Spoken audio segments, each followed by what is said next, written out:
Whoa. Whoa. Look at this. Look at this 6,000 kilobyte per second. Look at this. Oh, isn't it perfect? Isn't it so nice? Isn't it so nice to have a good, stable connection to Twitch? Isn't it so nice?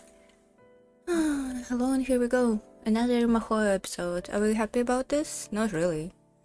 I've been contemplating Mahoyo. Oh shit, why did I click it? This. Close it. Close this garbage. Phew. Nearly heard my own voice. We don't want that. Anyway, I've been contemplating Mahoyo all this time that I wasn't playing it. And I consume a lot of media all the time, even though I don't really like saying I consume a lot of media. I don't like the word consume. I critically acclaim a lot of media. I watch and read and, proper verb, a lot of media.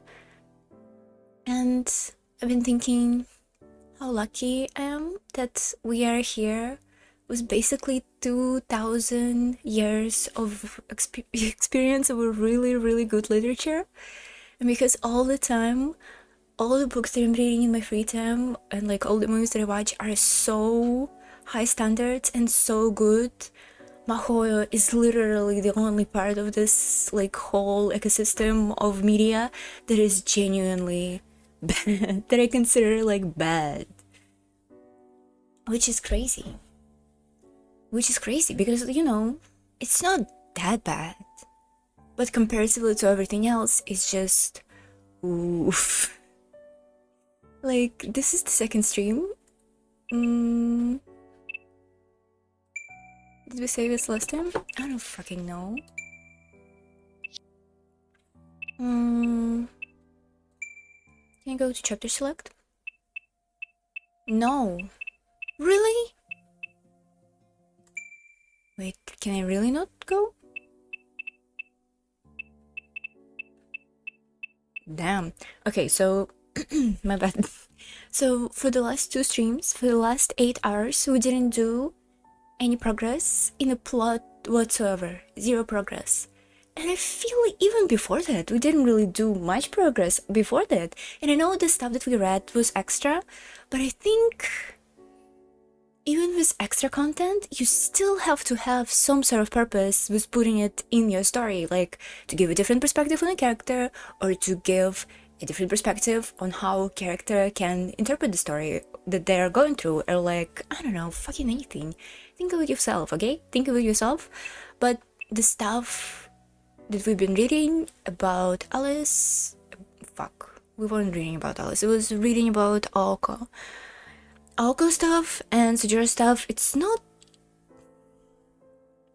that good. It's not interesting. It doesn't add to the story in any way. It's basically all filler, which is annoying.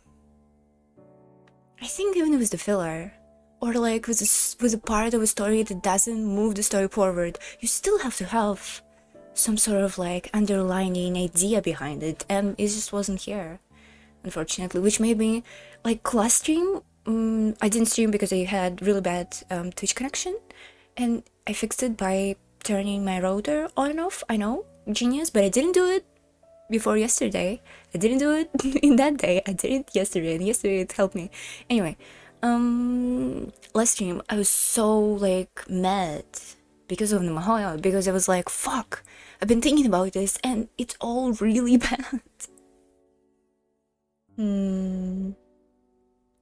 Yeah, that was that. I think there was some like bigger point to make here. Oh yeah, I wanted to say, okay, if this was an eroge, I would have get it. I would get why we would have more personalized character moments, because it's all in eroge. Like the deed is the point of the story basically, and you kind of emotionally charge the first 90% of the story, and then like 5%. It's the horniness, and another 5% is the ending. So the 95% of the story, it's all about to flesh out these characters, and it's all about that. But this is not an eroge. There is no point to it. Like, I feel like I wanted to still stream about this last time too, but I've been haven't been playing for a bit.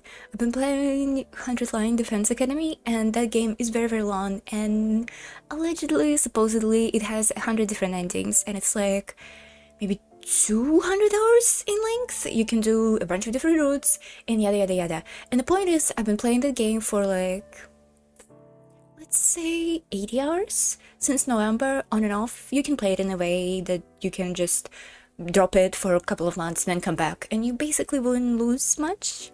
You had quick recaps, and the story always kind of starts from the beginning, and the routes individually are not really interconnected, which is very unfortunate. It's probably the biggest misstep of 100 Line. It's just so big that they couldn't make those routes connected, and the character developments and good character moments to stay meaningful throughout all of this. Anyway, it doesn't matter. And there was a route that I played, and it was an eroge route. Like, it was a route that ended with a sex scene, and I thought it was like peak 100 Line experience. Like, I've been reading this for 60 hours, and some of this 60 hours was really, really bad. Like, so bad. But here we go, they compensated me by making it. It has like a whole harem route, which is really funny, and you caked up a lady, like, the lady becomes a cake. Let's not talk about it. Do you want to see? I don't think I can show you the screenshot of that. It's too bad, but it is funny. It is funny that how you can say, oh fuck, it's not even eroge, and there is another game that turns out to be eroge. Anyway, yeah. That's why we can never play Fate, because we would need to censor the age scenes, and reading this garbage without an age scenes, it just doesn't make any fucking sense for me whatsoever. Like, what is the point? I respect her, I guess, man. I'm a very big fan of, like, horny media, unfortunately. All my favorite movies are considerably horny. I'm sorry for being like this, but it is what it is. Anyway, I think this is a valid critique of mahoyo for it not being an eroge.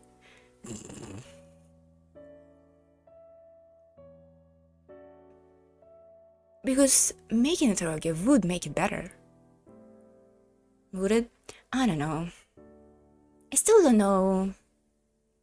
Well, with my heart and soul, I don't really believe that there could be like 100% pulp fiction, you know?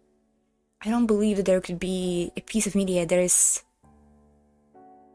a solely entertainment and you cannot find, like, I believe that somebody ever wrote a piece of literature that they meant solely for like entertainment of a certain crowd, 100%, but I don't believe that you cannot that there is a story in which you cannot find even like itty bitty bits of value, you know? Sometimes stories are bad, sometimes stories are, you know, poorly written, like mahoyo. Sometimes stories have horrible pacing, but at the end of the day, it's, you know, you can see a lot of human experience in them, and you can see a lot of, maybe not a lot of, but some good ideas and some interesting moments, and I don't believe there is ever is a piece of literature or a piece of art or like piece of anything that is created by a human being that doesn't have any quote-unquote intellectual, I don't want to say this word, but unfortunately we're gonna do it, intellectual value.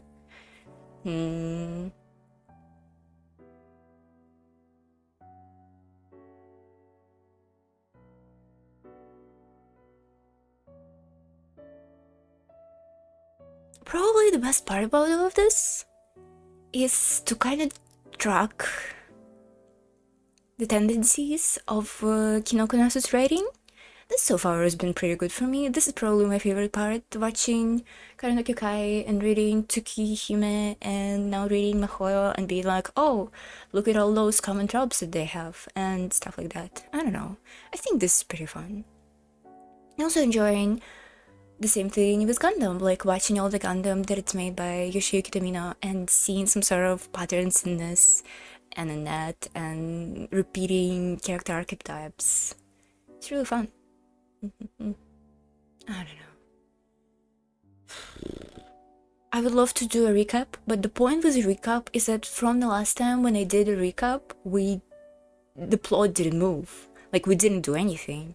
Oh yeah, Alice and Aoko had an aquarium date. Wow, how insightful. And even then, they didn't really, like, it didn't resolve to anything. Like, I guess it was the point for Alice where she kind of sort of accepted Sujiro's existence in the mansion, but at the end of the day, it's not that interesting and it's not that good.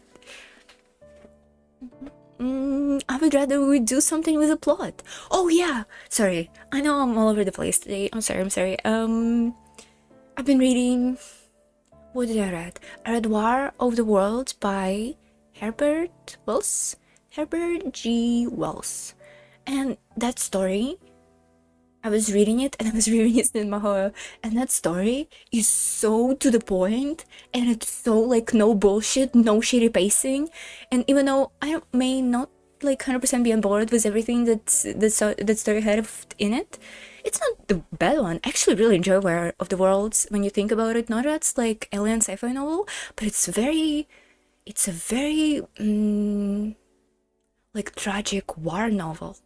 It does describe a lot of war stuff, and it describes a lot of war stuff before actual real life war stuff happens. So it's once written, if I'm not mistaken, in 1904, so 10 years prior to World War One, right?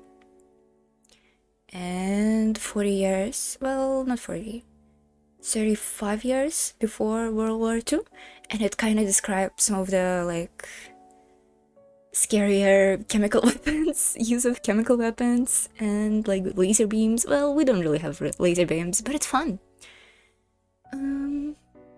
What was it about? Yeah, it had really good pacing, and it was straight to the point. It was all plot, no bullshit. Yeah. Also, I read. Hold on. Sometimes trains of thought has like a visual novel fork, and you want to go one way, but you end up going the different way. Sorry. I also read. Let's go this one. I also read A Time Machine. Oh, a pigeon. I also read A Time Machine, also by Mr. Wells, and this one I did not really like, even though it had one incredible scene.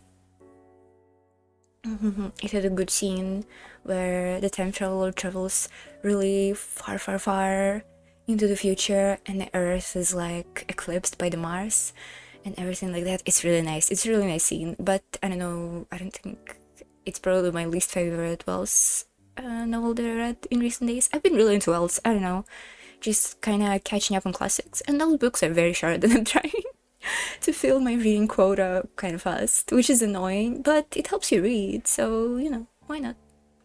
It's just that the main book that I'm reading is so long and it's kind of really hard to go through, so it's very tedious. Is it just chatting streaming? I'm sorry. I was like, oh yeah, we have to go and read mahoyo, and I started this bullshit. My bad.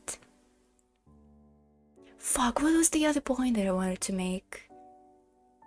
It was War of the Worlds. It was a good one. I was excited about it. Shit.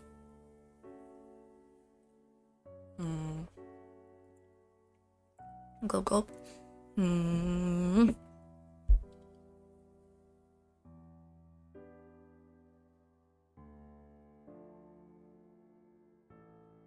Fuck. Well, we'll never know. Fuck, what was it? It pisses me off. Okay, well, whatever. Mahoyo recap. Naoko Ozaki is a witch, but she only became witch recently when she had to, because of that, she inherited the ability of being a magician from her grandparent, and because of that she had to travel in Misaki Town, which is a town where she did not grow up.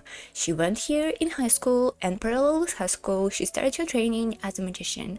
Her teacher is the witch of the same age. Her name is Alice Koji, and unlike Aoko, Alice is a witch who'd been trained from a very young age, so therefore she has more experience. She also here with Alice in the Misaki City because they kind of control and guard this territory.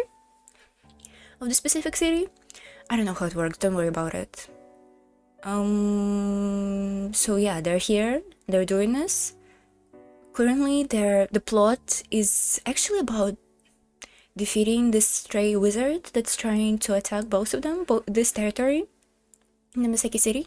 This wizard uses puppets, so it's really hard to track them directly.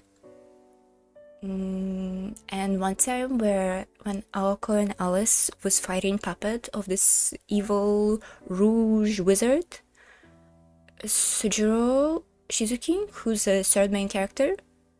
Do you think he's a main character at this point? I don't fucking know. And Sujiro Shizuki, who's a recently transferred student to Aoko school. He came from the mountains and he loves to talk about it. He doesn't really know anything about civilization, and the urban world is foreign to him. He's kinda absent-minded. He accidentally walked on Alice and Aoko, and they both don't really know how it happened. And because of that, a series of events make them so Sujiro is now living with Alice and Aoko in their huge college mansion, both of whom are rich and have rich parents, but they act like they're broke, which is very, annoying. But the only broke one here is Sujiro. They also make him pay rent even though they make him live with them, so this is double corrupt.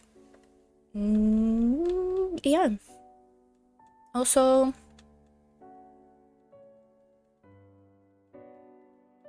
I don't know.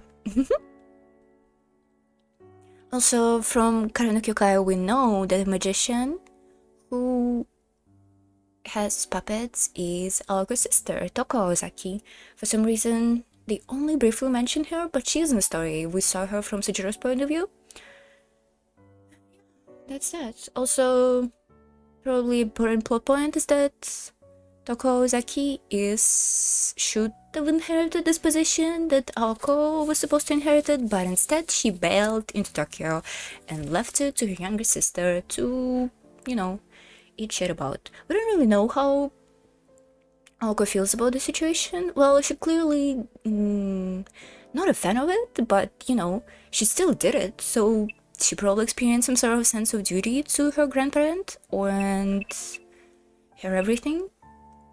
We also don't really know why Sujiro went to school right now. It's very unclear why he didn't stay in the mountains, even though before he did not have any urban life experience, So this is weird. With Alice, we don't really... maybe it is peculiar for Alice to live in this mansion by herself, basically without anybody else, without nobody to take care of the house and everything, but she's a witch, so maybe it's not that weird. I never actually question it. I don't know. Well, the point is there's a lot of unanswered stuff, and instead of answering those questions and moving on the plot, we do nothing. Also, they do talk about the plot sometimes, but it seems that all their attempts to do anything are futile. But better writer would not write it down. Or they would write it with one sentence and we would move fucking on to some actual, real action and anything. Whatever. Oh yeah, I have to read in this. Oh, here we go.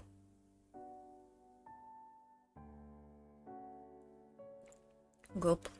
The sunset early during winter. Oh, it's gonna be terrible. I can already feel it. By 4 in the afternoon, it had already fallen below the horizon. Fucked it up already. Evening seemed to arrive at the mansion earlier than in the city. I see. Now I know all about crocodiles. It was born for sure. Sujiro sat alone, sipping the warm tea in a chilly room. He relaxed on the couch, staring out the window, having had his fill of crocodiles. Once he sprawled out on the sofa, his body refused to move. Maybe he had always wanted to try it. After 3 straight hours of crocodile watching, he intently pondered what it would be like to laze there for the remainder of the day like a reptile. Just as he was considering the opportunity nap until Aoko and Alice returned, a natural noise echoed through the hall of the mansion. Oh, is this plot? Is this plot? Is somebody gonna attack the mansion when Alco and Alice are out? Sluggishly, he rose from all fours to a bipedal state, as if undergoing an evolution of his own. Shut up. It was a knocking sound that repeated itself regularly, with patient pauses in between. He recognized the cadence from something he'd experienced at his apartment before. A newspaper salesman? He's fucked. Making for a foyer, Sojiro was impressed that they had hiked all the way up the hill. The knocking resounded eerily. Without a doorbell of any kind, visitors had no choice but to rap on the door using whatever they had in hand. Isn't it weird that the person knocking at the door? There is a gate, and the gate is closed. It would take a little... And shouldn't you know the way from the gate to the mansion itself? Okay, this is suspicious as hell. It's probably a stray magician. It would make a literal iron fist to produce the din Sojiro heard now. Yeah, we get it. From his position in the hall, the front door looked like an ornately built fortification. The starry double doors look as though they could withstand any onslaught of blows, but now they rattled in protest to the repeated knocking. Whoever the visitor was, they seemed determined to breach the castle gate by force if its defenses refused to sally forth. Fortunately for them, Sojiro was sympathetic, having experienced selling newspapers himself. Just a second. Uh-oh, he knew what it was like to be in no shoes, so was unsurprised by their presence. Who is it? Oh, it's her! It's Toko!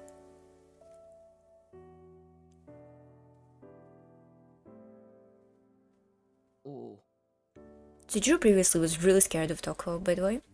There stood the second surprise of the day. Sojiro was stuck speechless. He was greeted by a young woman who hardly looked at the part of a newspaper hawker, standing in the courtyard against a... I wonder, there was been like a month, no, I don't think it's a month. Maybe it was a month?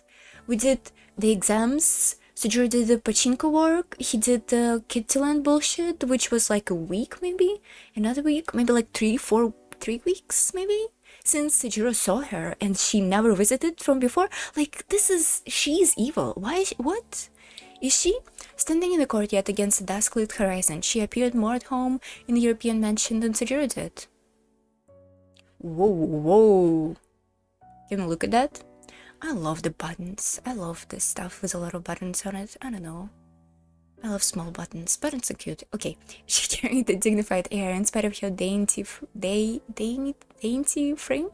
Also love the way she did her scarf. Very cute. How her back looks, I wonder. She carried a dignified air in spite of her dainty frame. While a touch shorter than Sojiro, she was tall for her sex. Nice. The green clothing was softly colored, yet flashy, and clearly inspired by foreign fashion. Was it? 90s? I can see it. She seemed prim and proper, yet bold. Though vaguely girlish, her appearance spoke of strength and confidence. What is she doing here? Sojiro knew all too well that such a woman was not to be trifled with. Only, unlike the one he knew, the stranger appeared more friendly than intimidating. Perhaps it was her short hair that made her look approachable. Oh, she has short hair. I thought she has a ponytail. Okay. She does look kinda cute. Bright and brown, it stopped just about the nape of her neck. We have visuals? We don't have to, you know. Sojiro silently thought that it was a shame she hadn't grown out. She looked at him and offered a smile. Despite seeming visibly older than him, this made her appear impish and cute. She's gonna kill you. She's gonna eat you. Sojiro reached with suspicion, knowing better by now that to fall for a charming smile. At any rate, it was rude to stare. Can I help you? He tried not to look flustered as he greeted the visitor. Sojiro in a collar is crazy work. To which she replied,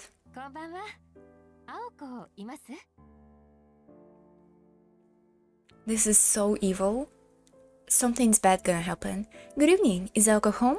Still it makes you wonder if, you know, if she's good or evil, right?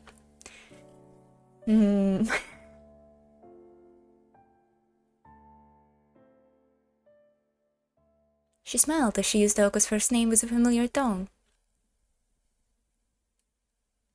Is she gonna kill Sujiro? Aozaki isn't home right now. This is... Okay, music is good, music is chill, it doesn't seem like a dangerous situation, but it feels dangerous. She smiled again, this time deviously upon learning of Oko's absence. Okay. Then I take it Miss Kuonji is away too? Stranger danger, Sujiro looked perplexed. This was the first time he heard Alice refer to her by her last name. Alice referred to by her last name only and again with the familiarity of an old friend. I see. It's nice to hear that it can get out during the day instead of only during the dead of night. I was under the impression that living together was merely a facade, but they really do get along. Sujiro found himself nodding in response to her smile. Man. It was strange enough that the visitor knew both Oka and Alice, but Sujiro found her odd as well. Likely in her early 20s, she did not appear much older than he was. What are you doing here, lady? She was clearly hiding something behind her nonchalant manner and bright smile.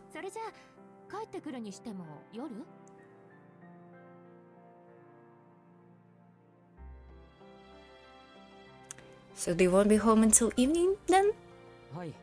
That's correct, though I expect them back before the last train. I see. And who you might be? Sujiro, troubled by her forwardness, wanted to ask you the same. Alas, who are you? Was the question far too difficult for Sujiro. I'm sorry, I don't really know how to answer that. For now, I'm a house sitter. I'm a friend of Ozaki's, to tell the truth. There was a response without an ounce of persuasion to it. The young woman's face lit up at what she believed was the boy's attempt to tease her.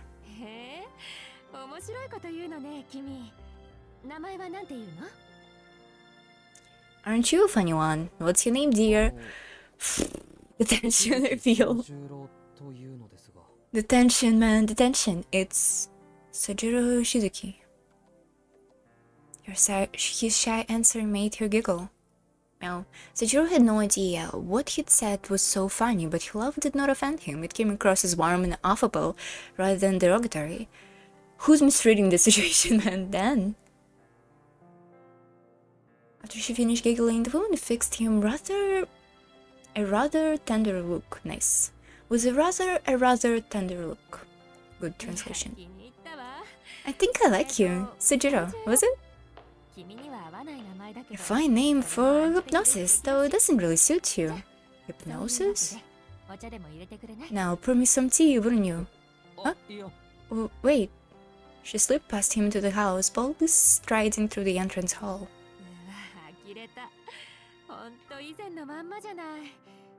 Okay, maybe she's chill? This is like... wow, just as I remember it. I thought she would have repaired the damaged pieces. What was taking the trouble to bring them all the way here? I would have fixed up the wrapped columns at least. The visitor cheerfully inspected the foyer. Sujiro still stood at the entrance.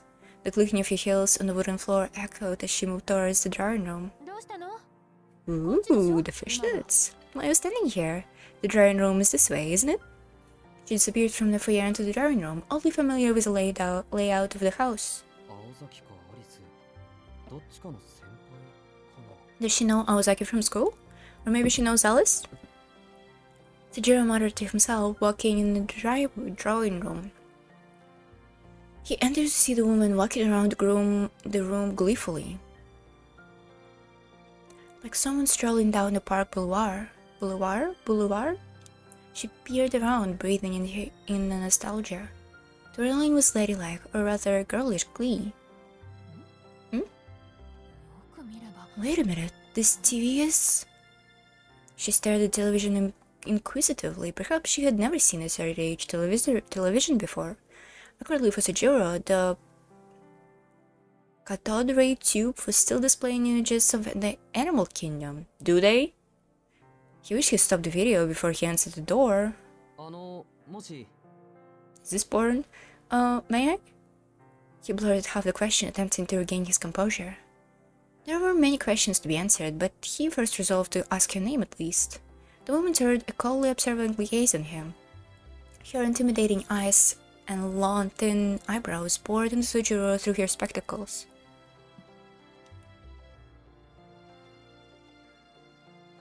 Sojiro had intended no offense, but now he felt like he had chosen his words very poorly. He apologetically climbed up. Then, "Come now, Sojiro, may I? Really? Do I look like some old lady to you?" "Yes." "Damn, she dressed so well. This is such a nice outfit." She snickered. Her disapproval glare melted into a teasing smile. Of course, it wasn't true at all. It would be more accurate to say she had the air of an older sister. Huh. Or at least this was what Sojiro attempted to express with body language, to which she grinned smugly. "Very well, let's go away with the formality, shall we? They're beginning to bore me anyway. We just met." Ooh, there is like a gradient in her stocks. Holy fuck, holy shit, holy shit. Nice. Can I see her face, please? Without making a sound, she took an effortless seat on the sofa. Effortless seat! As naturally as if she belonged here. Her posture and movement exuded sophistication, and she required no words to instruct him to hurry along and make the tea. Without pressing her further, Sojiro headed to the kitchen. It seemed that the conversation would not proceed until the tea had been served. He chose to... I forget how to read this. Faken? No, I don't know. He was forced to replace once before after using it without permission. Since she was here to see Aoko, he decided to serve her using Aoko's...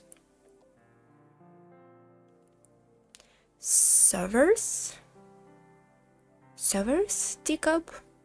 Into the cup as blue as the ocean depth, he carefully poured the tea before returning it to the drawing room. Ooh, it is a beautiful teacup. Gently, he placed the teacup on the table and faced the woman. Aoko's gonna be so mad. Forgive me for not asking earlier, but should I take you an acquaintance of Aozaki's? Or whatever? Despite being told otherwise, Sojiro could not help but stand on ceremony. His clumsy effort to make the question sound casual only jumbled it further. The visitor's eyes narrowed again in displeasure. "That's what I mean. Would you stop calling her Aozaki? It's beginning to gate at me. Just use Aoko." Blue teacup. The woman kept the rest of her expression indifferent as she slowly raised the tea to take a sip. Smiling, she tolerated the tea that Aoko and Alice regularly criticized as bitter and clumsy brewed. The jury had yet to learn that society thoughtfully awarded participation trophies to people merely for trying, regardless of the outcome. Lol, the first time? That's just not true, but sure. Come, instead here, sit, and I like being looked down on. Sojiro tilted his head, noting a slight familiarity to her manner of speech. It was almost as if they met somewhere before. Yeah, but you didn't talk, wait. The sight of her sitting on the sofa began to stir forgotten memories. Noticing his reaction, the woman became visibly delighted. You remember me, I can tell you, I was as surprised as you are. I came all the way here to see Aoko, and instead I find you standing here to greet me. Oh. Now that she was chuckling, Sojiro remembered everything. He had only glimpsed her for a moment, but there was no mistaking it. It had to be her, the woman smoking a long cigarette who had cleaned out the pachinko parlor. You gave me quite a fright today, Sojiro. You took one look at me and ran away. How terrifying you must think I am, reacting like this. You hurt my feelings, you know? In spite of her words, she clearly enjoyed the memory. She was right, he mistaken her for the murderous shadow, Aoko, in the park from the previous night, and fled the mortal terror. Even though it was clearly a case of mistaken identity, he could not see why he had mixed them up. So that's why they feel similar. Finally, Sojiro realized who the visitor was. He chided himself for not realizing it sooner. You must be... And just as he was about to say it, she held her hand to interrupt him. She pointed at him like she was aiming a gun. Forgive me, your reaction was just so cute. I get carried away teasing you. It's a little late, but my name is Toko Ozaki. Yay! Surprise! I'm Aoko's big sister. That figured, no wonder we've been charmed at the first sight. It wasn't hard to envision Toko as not too distant future version of Aoko with his smile that imparted courage to any who glimpsed it. Glimpsed it? Glimpsed it? Only. While Aoko was earnest and diligent, Toko seemed to be shrewd and playful. I heard my sister was in trouble, so I came all the way over here to set you straight.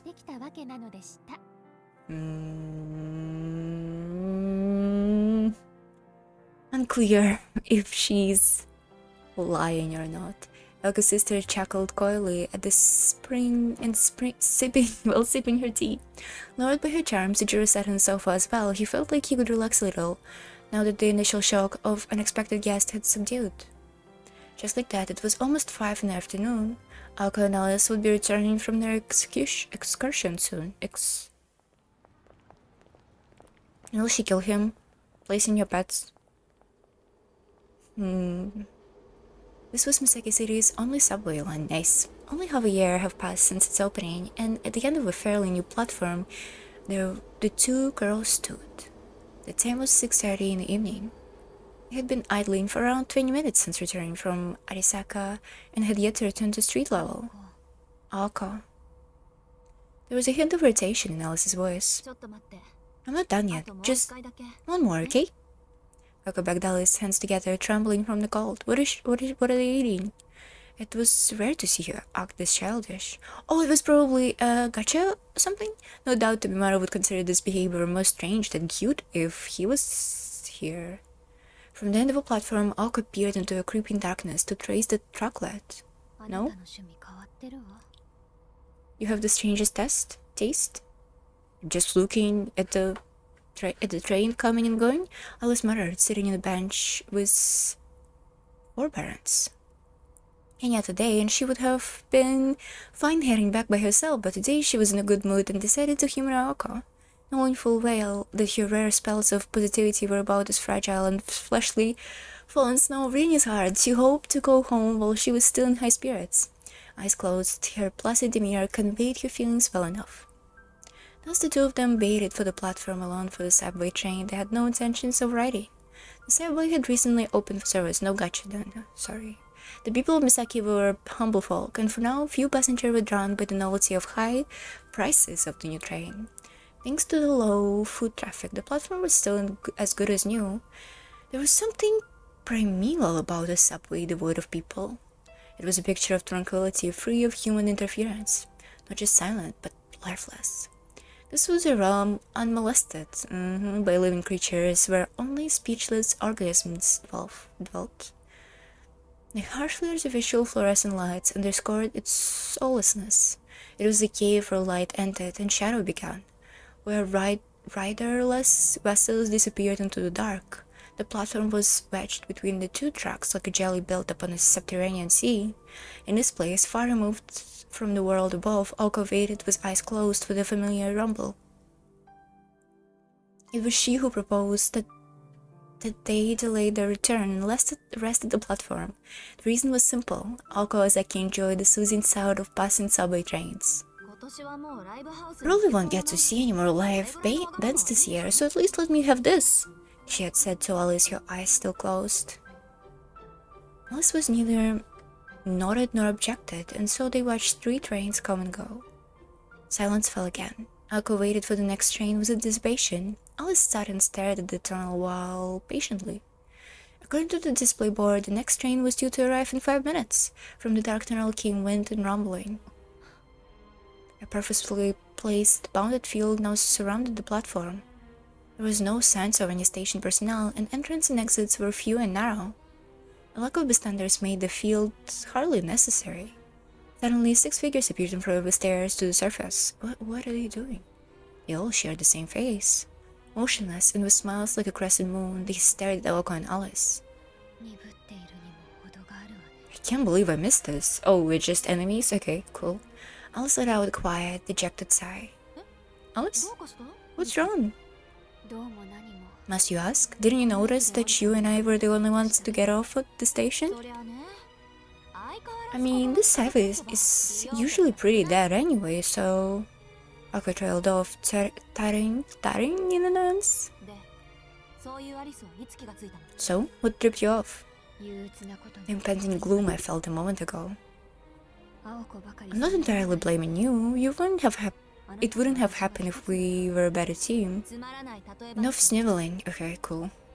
They tried the stoic and calm words, never moving or making eye contact. In contrast, the figures near the stairs begin to steer.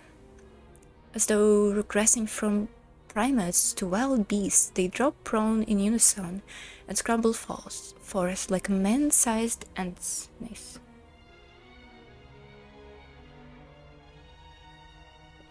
They advanced as a stream.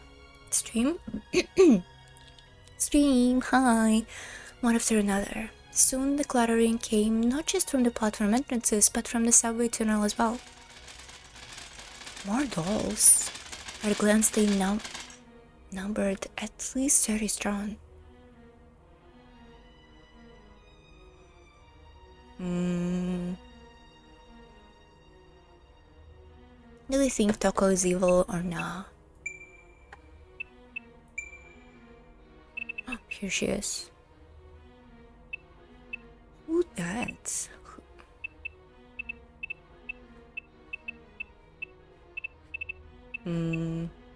This is some weird creature. Okay. At a glance, they numbered at least 30 strong, the eerie skittering multiplied, echoing off the subway walls. This is ridiculous. Forget Misaki. With this mania automata, you could take over all Southern Florence. Speaking of automata, Yokotaro making new Evangelion series? Thoughts? That's crazy. They should let Evangelion rest. Why Hideaki Onna even needs those money? Like, what was he doing? What is he doing with all of this? The amount of insane and ridiculous Evangelion merch there is crazy. I wonder how he feels about this. I wonder. This is ridiculous. Forget Misaki. With this many automata, you could take over all of Southern France. True, but I doubt there would be much demand for dolls of such a poor quality. Junk is junk, after all. One of the horde leaped towards in response to Oko's insult. It was a sudden change, like a hurtling dump truck. Dump truck?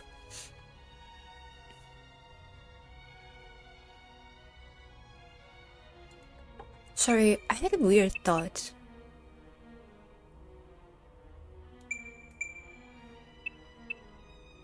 This lady,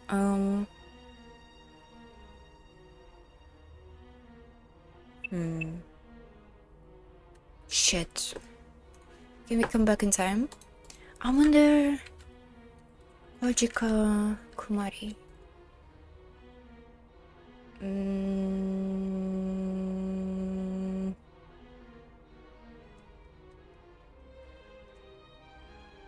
I'm kind of afraid to click any of those. VNDB never, you know...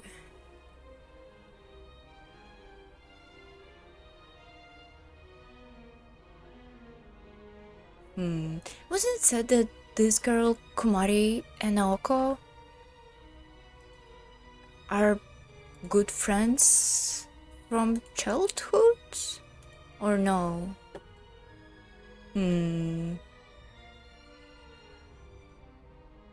Oh, here we go. mahoyo.en.com. And she had been a good friends with Aoko since... Hold on, we're gonna get to the bottom of it. Since... But Aoko is just moved in the town. Is it? It's probably gonna say not from childhood, but from the start of the year. Hello, excuse me, can you get to this page, please? We can do it. We can do it. It's doable. I'm gonna reload. Hold on. It's gonna be done. It's gonna be done. mahoyo.en.com.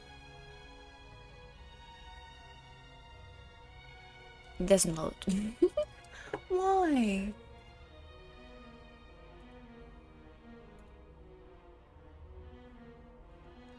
Please try again. No. What is it said?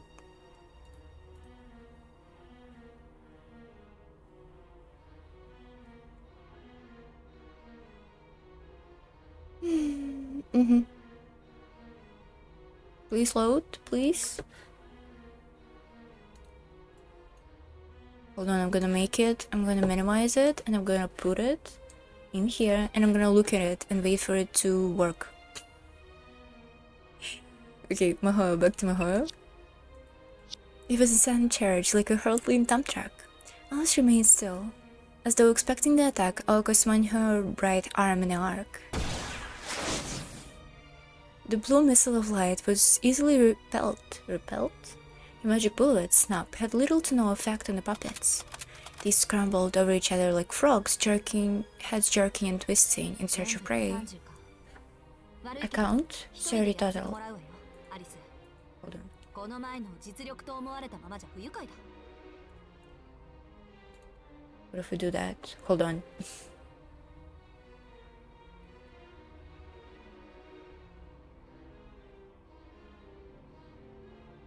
It doesn't work. Why it doesn't work? Come on. Okay, wait again. What, I just need a text. I don't need anything else. It's a Nintendo freaking website. It doesn't load at all.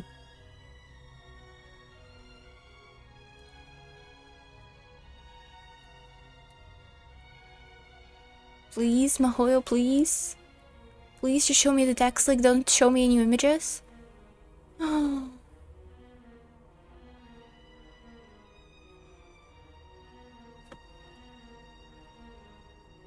Nintendo Switch, PlayStation 4. Wow, anyway, sorry. Mahoyo. The commentary total sorry Alice, but I'm gonna need you to hang back. I can't have you thinking last time was my best. As she spoke to Alice, who was still sitting on the bench, Aoko stepped towards the edge of a platform. Among the myriad regrets that she had from the amusement park, the House of Mirrors stunned the most. She had been caught off guard in Hila's battle against the puppet. But today...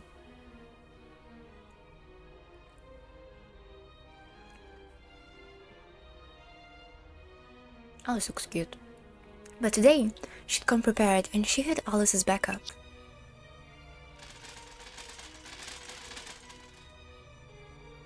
Aoko ignited her magic crest. This time she would restore her honor and...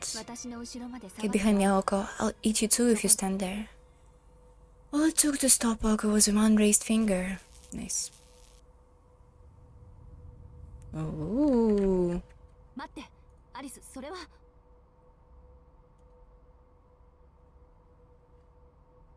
Wait, Alice, that's... This page doesn't load. This page doesn't load. Please turn on the sound and the joy. Hold on, I need to turn...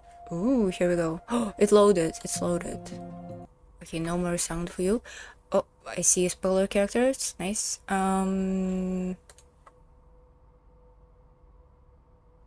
A girl who does to Aoko High School, Kojika is the student council secretary and has been good friends with Aoko since their first year.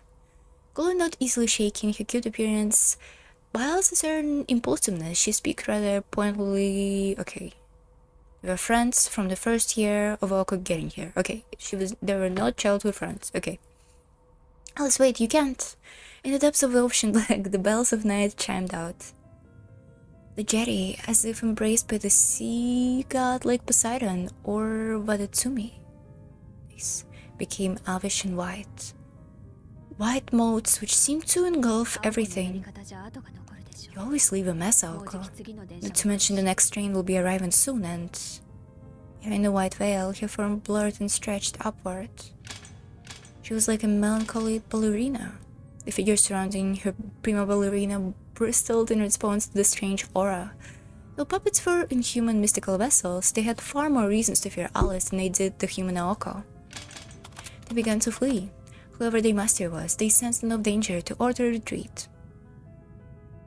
However, it was too late. The dancers were captivated by the prima, transfixed in place as if their Achilles tendons had been severed. Besides, it wasn't just you who ruined my mood. She removed her black glove. Unlike her subdued demeanor at the mansion, Alice's aura away from home was biting, frigid blizzard that no one could approach.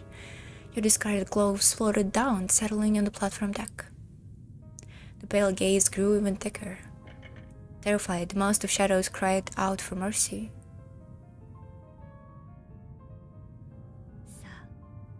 Now, let us play make-believe. Monsieur Nebulous Mist, a dark fairy tale came to life. Inside that fog, Silent Hill, only the macabre melody of your voice felt real. Ooh. Give stuff to imagination. Dropped frames. Nice.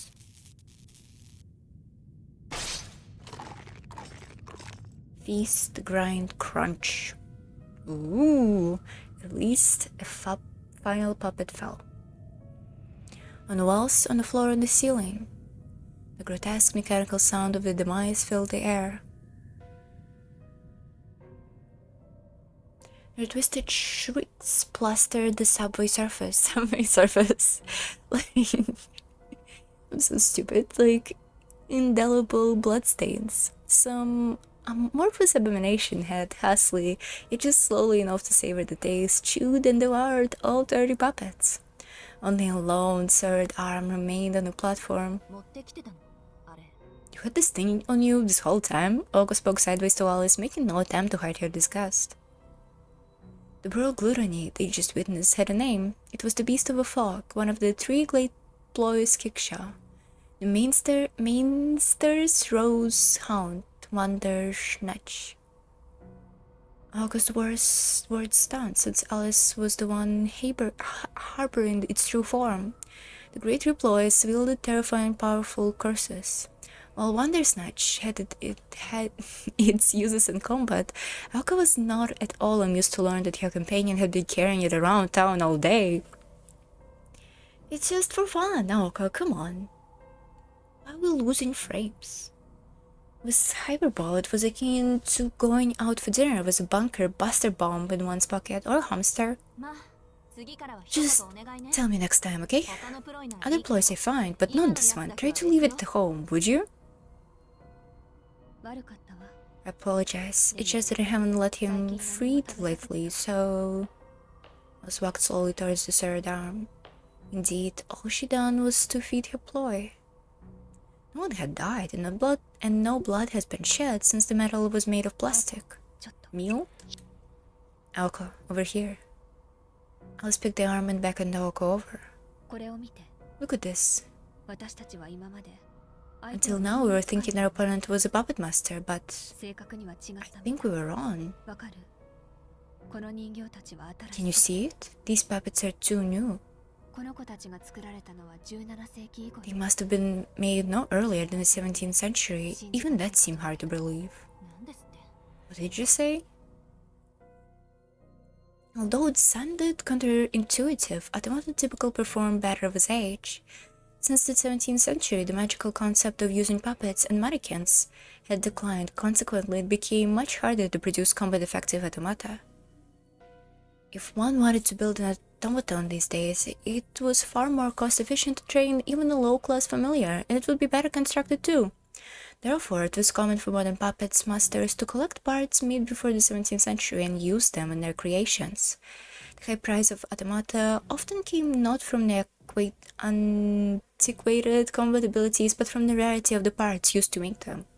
That makes no sense. Despite that, the enemy mage controlled these puppets had used them as fodder, as if they grew on trees. The only conclusion to be drawn was that their current opponent was a spoiled upstart with wealth but no territory. Or so Alice and Naoko imagined anyway. There's something else. This internal formula reminds me of Misaki's bounded field. It's as if its maker is asserting that these are rightful defenders of our city. Alice presented the evidence to Oko, who was still waving fog out of her face. The relation stirred profound surprise and then rapid realization. I see. Now I get it. Oko growled, violently smashing the arm on the ground. Her face twisted with anger and a hint of fear. She didn't bother holding back any knickknacks because they weren't worth keeping in reverse to begin with.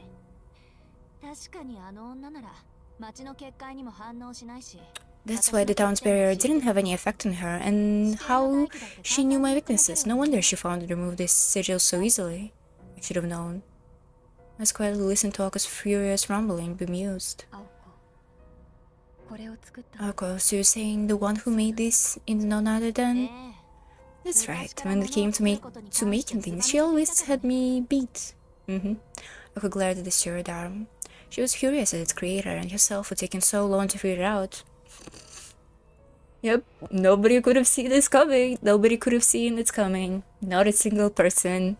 It's all a huge surprise to us. We didn't follow this at all. It was all like out of the blue. We didn't know who this woman were before. We don't know who Aoko is talking about right now. We don't know anything. We don't know anything. What a writing, sorry.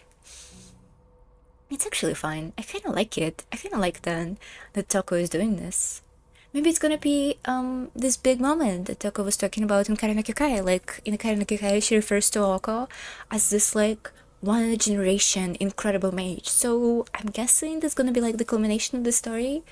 Especially considering that it's a prequel to both Kare no Kyukai, I'm guessing, and Tsukihime. So it's kinda gonna be a little contributing to the both. Well, obviously in Tsukihime in a more way than Kare no Kyukai. She was furious at its creator and herself for taking so long to figure it out. You literally mentioned her before. But it all adds up now. As much as I hate to admit it, our current enemy is my big sister, no doubt about it. I wonder if, like... Because I knew it, I wonder now if there is actually another person behind some of this stuff. Probably, right? There's probably another villain, like, and Toko is just doing this for fucking some sadistic fun, or like, oh, I'm here. She's like Itachi. She's on her Itachi arc. She's like I'm here to test my abilities. Much as I hate to admit it, our current enemy is my big sister, no doubt about it. She's the one who was meant to inherit our land, Alice. Yeah, we know, and she fucked off. This is interesting. I like, what sort of character interaction this is gonna force. Like, for Aoko finally confront, well, at least confront in the story, how she gets to be here, and how she actually feels about it. The desolate subway platform returned to silence. Aoko's words lingered uncomfortably in the air. See? Ready. The post world's terrifying animal, and a short time ago the Konji state. Okay, so the situation before was definitely like an Omnia situation. Like, yeah, strange danger, you shouldn't open this door to this lady even though she seems like she knows what's going on. Yeah. A short time ago the Konji state, the videotape finished playing. The VCR had automatically stopped playback, forgetting the need to hit the stop button to avoid the static storm. What remained on screen was the reflection of Sujiro and Toko Ozaki sitting opposite each other in conversation.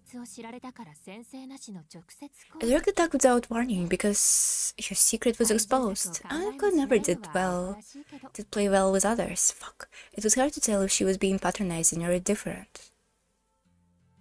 Why is Sujiro telling her that? Toko Ozaki took a sip from her cup as she listened to Sujiro's story. She would have savored the anecdote about the amusement park kerfuffle, were it not for the poor excuse for a cup of tea in her hands. Think of that. I feel so informed. I haven't seen Aoko in ages, so I can only imagine the kind of woman she's grown into. And as your sister, the least I can do is apologize. I'm sorry you had to experience such tragic events, Sujiro. That girl does have a tendency to be rather headstrong. You said it. Sujiro was enjoying the conversation despite having no to relieve those events. Meow. About an hour passed by while the two of them sat in conversation, neither short on topic to discuss. Aoko was an easy topic for both of them, so the conversation centered mostly around her. By the way, I've been curious about something, and I hope you don't mind me asking. While she kept her posture dignified, Toko's eyes shone with eager curiosity. Her elegance caused Sujiro's heart to beat a little faster. Curious? About what?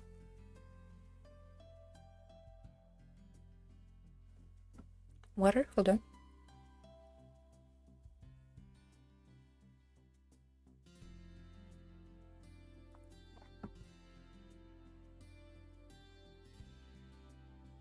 Nice. Despite his caution, he found himself speaking politely. She smiled affectionately, as if she found him pleasing. Well, you see, you surprised me last time when you ran away, but today I'm surprised by something new. Is it some kind of in vogue fashion accessory? Oh, she knows. She knows. Come again? Toko tilted her head, her eyes fixated on the collar that Toko had snugly secured around his neck. Is it new style of choker? You know, I could swear it was the bespectacled woman made a show of holding her tongue. She plays him so easily. On a completely unrelated note, in another decade, similar accessories would become standard part of any visual kei artist's wardrobe. Nice visual kei mentioned. Oh, not at all. It's obviously a collar for dogs. I knew it. It's really charming and very much suits you, I might add. Did you put it on yourself?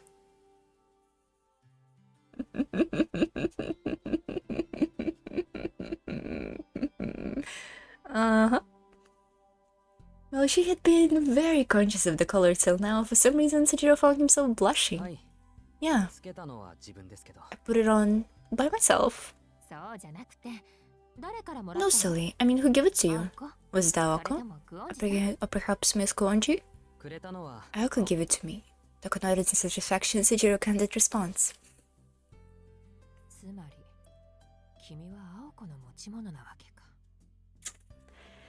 Here we go. It makes you Aoko's property. She coldly muttered. Was this the cordial atmosphere began to turn? Sejiro nodded, naturally oblivious to the edge in her words. She does owe, like to all things. The blunt observation made Toko burst out laughing. What is Toko's endgame? Apparently Toko was the quirky type of person to love her the least appropriate. As her laugh tapered into a giggle, she packed up her now empty teacup. So this must belong to Aoko as well? How funny, considering she hates blue things on account of the blue character in her name. Yeah, that's right. Would you like another cup? I'm not sure when they'll be back. No, thank you. Actually, they'll be returning shortly, as I calculated. Shut up. Sejiro nodded along heedlessly. Finally, the strangeness of her phrasing dawned on him, and he tilted his head in confusion. Miss Toko? Toko sighed once. Forgive me, Sejiro, but would you allow me to take off my glasses? He wondered why she would need to ask his permission, but nodded anyway. It's very kind of you. Though I do wish I could have joined more of your hospitality. He doesn't know. Clueless face. Toko touched the temples of her glasses. If one were to look closely enough, one may have noticed the scars on her slender fingers. They were very small, fine scars from years of repeated cuts. Before her fingers even left the glasses frames, the spectacles crumbled. She didn't do it in Karnikakai. It happened so fast that Sejiro barely registered it. The frame crackled into pieces, sliding down her face into her lap.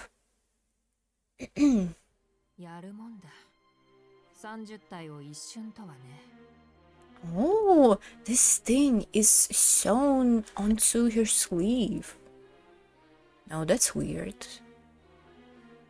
Kudos to you, sister. Evil lady voice. Kudos to you, sister. 30 in one go. Not bad.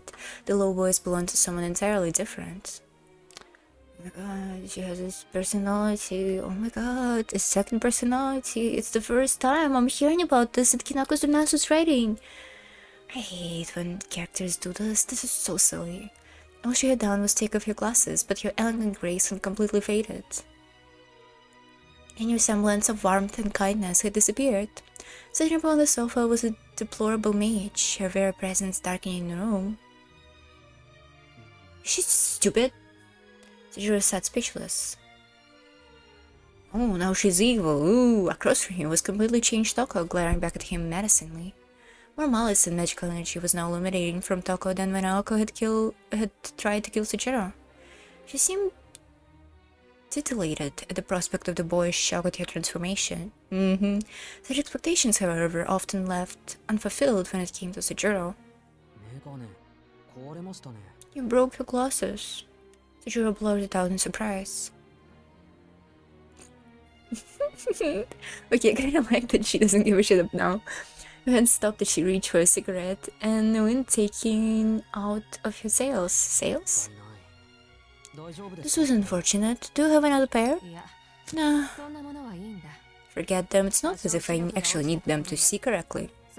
As long as myself exists, data I receive subjectively by the five senses. The entire world is in the fog. You shouldn't trust what you can only see with your eyes. She became an edgelord. Nice. Ooh, I'm evil Dako now. Ooh, his speech has taken a clinical tone. This dude did not seem to shake Sujiro. Sujiro is not aware of anything. Right, so what you're saying is... Sujiro began forming another question, unflinchingly. Dako coughed as if she'd found a bug in her food. After some consideration, she came to the conclusion she needed to be blunt with the boy. Yep.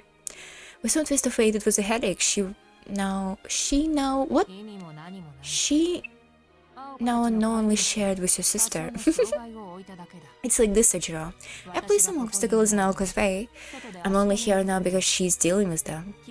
As I mentioned, you are merely her property, so I won't worry that pretty little head of yours. Nice. I must confess to you, Sujiro, I am your enemy.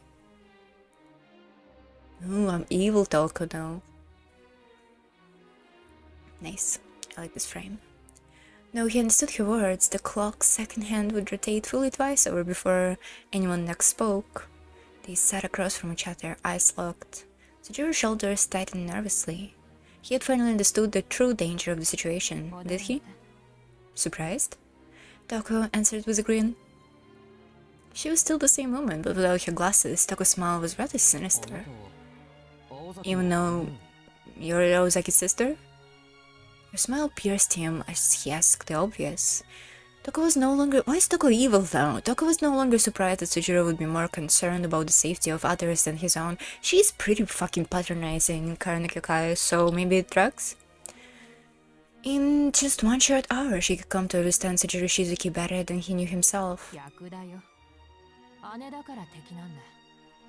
On the contrary, it's because I'm your sister. I'm obligated to take away what is hers. I won't stop until I crush every last thing she holds physically and emotionally dear. For instance, if she had come to rely on the city, then I will happily go so far as to destroy it. Woman, am I right? I'm allowed to be misogynistic when you're fucking... you know, that's kinda dumb. Yeah, I agree. When your fucking motivation is so bad like this. Why is she doing this? Maybe she isn't her like a touchy face, but you, I wasn't expecting you. Tako, her eyes closed, felt sorrow. Behind her troubled expression there was a silent conflict. I don't know if I should rage at the impartiality of the world, or I meant the serendipity of life? I suppose it's all part of the counterforce. Innocent outsiders get killed all the time in the world of ours, but I've never met anyone quite like you. Or rather, never imagined a guy like you could exist. Yeah, it's all life in the mountains. Tako signed in the ceiling and stared in her seat. She seemed to have overcome an unexpected moment of uncertainty. You don't look like Aoko's ace in the hole. You're just a dim but nice stranger, too pitiful to put out of his misery. But as much as I want to leave you be, my sixth sense is screaming that I should raise you now and be done with it. Do it! Do it! More plainly, but she had made up her mind to kill him. Though Sujiro was somewhat flattered now with how grossly she inflated his importance, he was moved by karmic irony. Toko had arrived at the same conclusion as his sister. However, this was no time for idle thoughts. Sujiro raised himself to stand up from the sofa in such a way as to not draw attention to his plan so clearly written all over his face, to make a run for it. Silly boy, don't give yourself away like this. If you're going to run, then run, but if you value your life, then don't move a muscle. In other words, you don't make it halfway to the door before I catch you. Now, be a good boy and sit still. I mean, he's a dog. So, you're not going to kill me? Ooh, for the time being, I like you, kid. Well, not exactly. The truth is, I might be the only one who can save you. What? She looked the perplexed Sujiro straight in the eyes. Though actually brown, her eyes gleamed a piercing red, like the edge of a blade. It's blue, actually? It was at this moment an overwhelming sense of dizziness overcame Sujiro. His mind went numb, like he couldn't tell who he was. What's those eyes? His face off. Oh shit, I'm dealing with this again. Yup.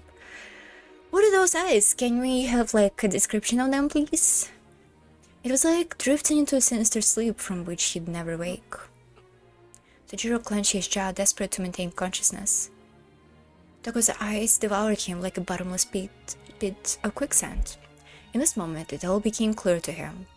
It was no longer mattered that he was Oko's sister, she was Oko's sister, or that she was an Alice's sworn enemy. Toko Ozaki's deadly battle with the girls had become his battle. Which is why, when you find yourself feeling a special spark for a stranger met mere moments ago, that feeling is not to be trusted.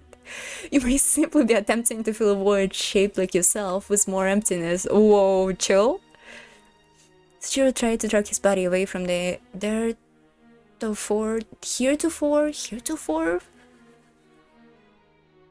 unencountered sense of danger, but found that it would not respond. Toko tilted her head towards at him, eyes fixated on his. Your instincts weren't wrong. You do have something in common with me. Or maybe you're just close to me. Maybe we're picky about all the same foods, or it's something to consider. The problem is, you're more biased than I am. Biased? She clearly used a different definition of the word than the one Sujiro knew. Biased. It meant that he was alone. That he was an outsider who didn't belong in this town. That's not what biased mean? What? Huh?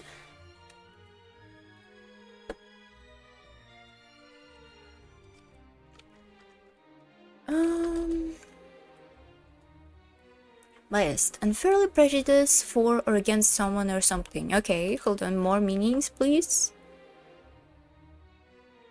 Yup.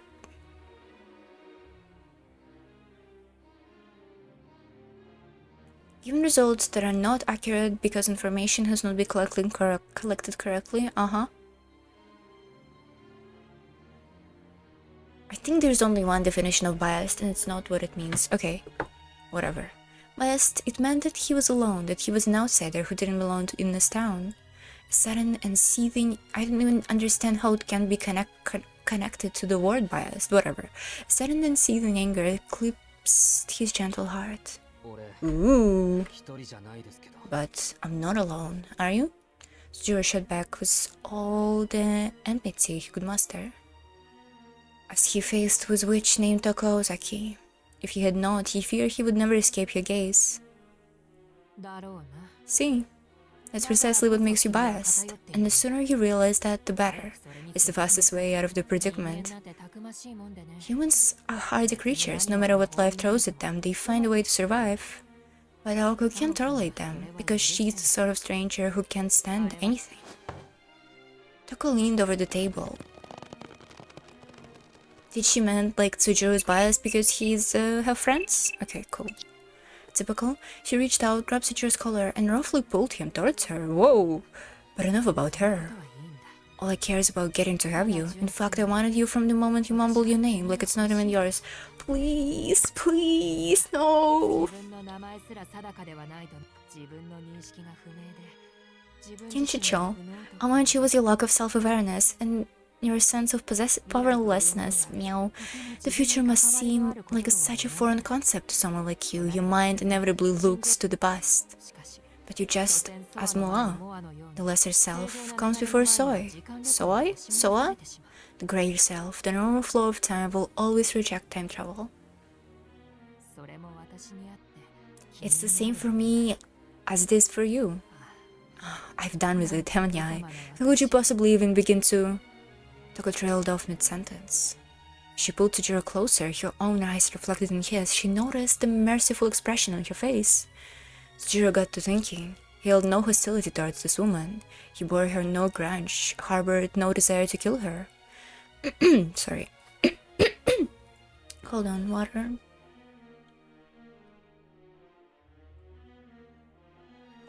He was aware only of his anger and aimless compassion. He wished that he could give her the answer she wanted.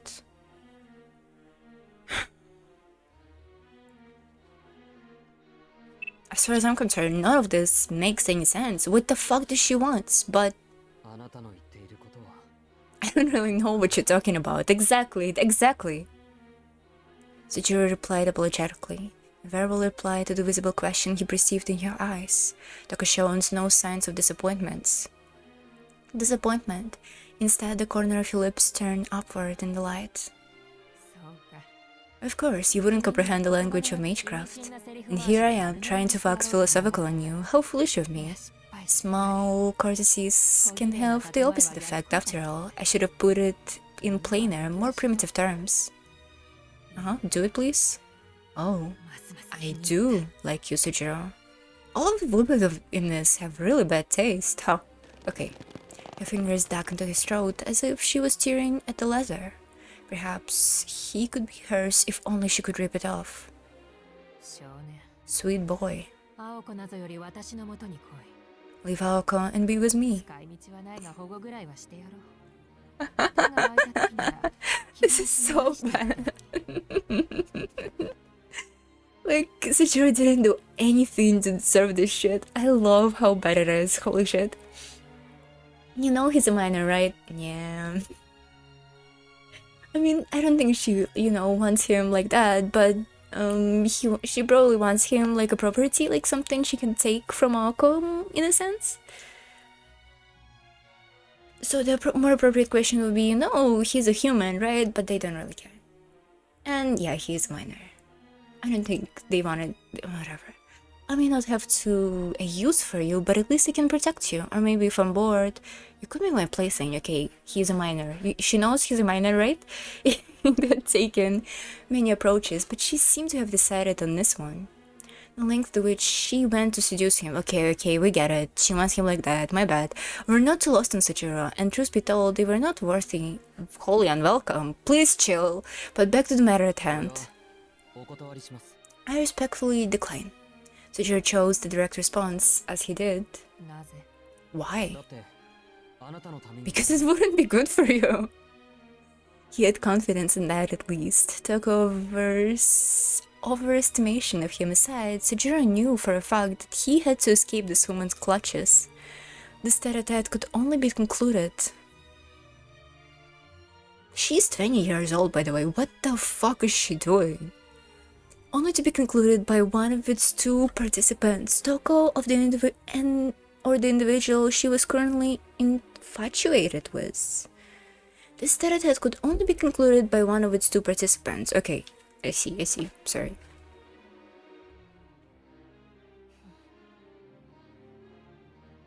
My goat is washed. On a hunch, the boy mustered all the conviction he could feign. She gently removed her hand from his collar and jabbed him at the chest, causing him to topple back onto the sofa. Very well, if that's the way it must be. Just have to think of you as Aoko's personal property then. The scarred red mage quietly stood up. Oh, Aoko will be here any moment. I'd best to be on my way. She has no chance of defeating me. Tell her that for me, won't you? Sure, but... Before she had left the room, Toko paused to let Sujiro continue. Like a student humbly inquiring of a teacher, Sujiro pointed at the object in Toko's hand and asked, what are you gonna do with this cup? Surprised, she looked down at the teacup in her right hand that she had forgotten she was holding. She hadn't even realized that she had been holding the cup the entire time. Oh? This? I might as well take it with me. Stealing? Nice. The act of taking something without owner's permission is commonly referred to as theft. However, this was more likely to be a typical relationship between Aoko and Toko, share and share alike, and so forth. Maybe Toko was like disowned or something like this? Sujiro nodded to show that he understood. It was also said in Kara no Kyokai that Toko went to like magician university. And she was really good. Unsure if his note was sincere or not, Toko smiled that gleeful grin for the second time since taking her glasses off. Certainly an odd one, the question of your worth aside. Stupid face. For just a moment, she had returned to the affable Toko Ozaki he met before the glasses came off. Leaving him with the image of his smile, she departed the mansion. Her broken glasses remained on the drawing room table. Why would she come here if she didn't want to confront anybody? This makes no sense. We're home! No sooner did the eerie visitor left did Oko and Alice return home. Despite Oko's sore mood, she seemed as merry as ever. Despite everything that had happened to the trip, having its fair share of problems, she still had fun. Whereas Alice was her usual stoic self. You might not like the parent following behind a rampaging toddler, cleaning up their mess. The scene of their return was like something out of a TV sitcom, and lost in thought, Sujiro forgot to greet them. Did anything happen while we were out, Sujiro? Oko asked, more so out of etiquette than curiosity while removing her coat. Without answering, he stood up from the sofa. Yeah. It took up half of my day, actually. I didn't know it was just cold. Want me to make some tea? Yes, please. You can't plan anything without a hot cup of tea in your hands. Can you? She just wanted to be annoying, apparently. Nice. Went in, seduced the minor, failed, fucked off. 20 years old, by the way, what is she doing? When I was younger, should I say it? When I was younger, people who were in their 20s sometimes paid like weird attention to me, you know, in a weird way, and let's not talk about it much. But now that I'm 20 something and I look back at it, I'm like thinking, holy fuck, what the fuck those people were thinking? Like, this is so worthless. This is insane. Why would you, a 20-something-year-old, have to do with like a kid while they're being 16 or something? This is crazy. Oh, holy fuck, this is so embarrassing for 20-year-olds, not for me. Yeah, I agree, this is so like weird. Sujiro was on his way to the kitchen to prepare tea even before Oko had finished her upbeat response. Wait a minute, something felt off. He was following his same tea brewing routine as always, but somehow something did not feel the same. Although in the trance, Sujiro returned to the drawing room where they were settling down and placed the tea on the table. What do you intend to do, Oko? They don't see the glasses? We'll have to search for her on foot. We can't play this one defensively. If you spend time fortifying defenses here, she just has more time to create more puppets. They conversed with each other while ignoring Sujiro's presence. Upon hearing what they said, he stopped up and spoke abruptly. Are you going to look for Miss Toko? Yeah, who else would we... Music should stop? Wait, what did you just say? Toko. She's your enemy, right? Music stopped, nice. You just missed her. He answered so casually, Oko standing here dumbfounded. Alice stood up from the sofa and went to where the two of them were standing. Her typical kind and somber features turned approachable. Shizuki, tell me exactly what she did when she was here. We drank some tea and she took off her glasses. Oh. Huh. I can't remember anything after that. Nice. What was one clear memory seemed to have been scrubbed clean from his mind. The Jew was overcome by the same dizziness he had felt earlier.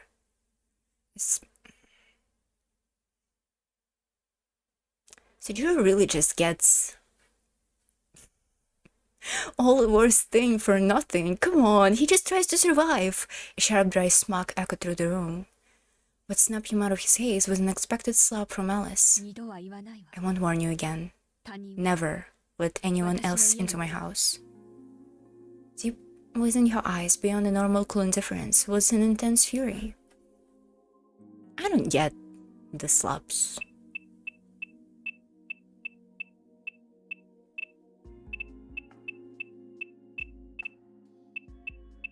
I don't get it. Oops. Just like at all. It's not like slaps are not anything.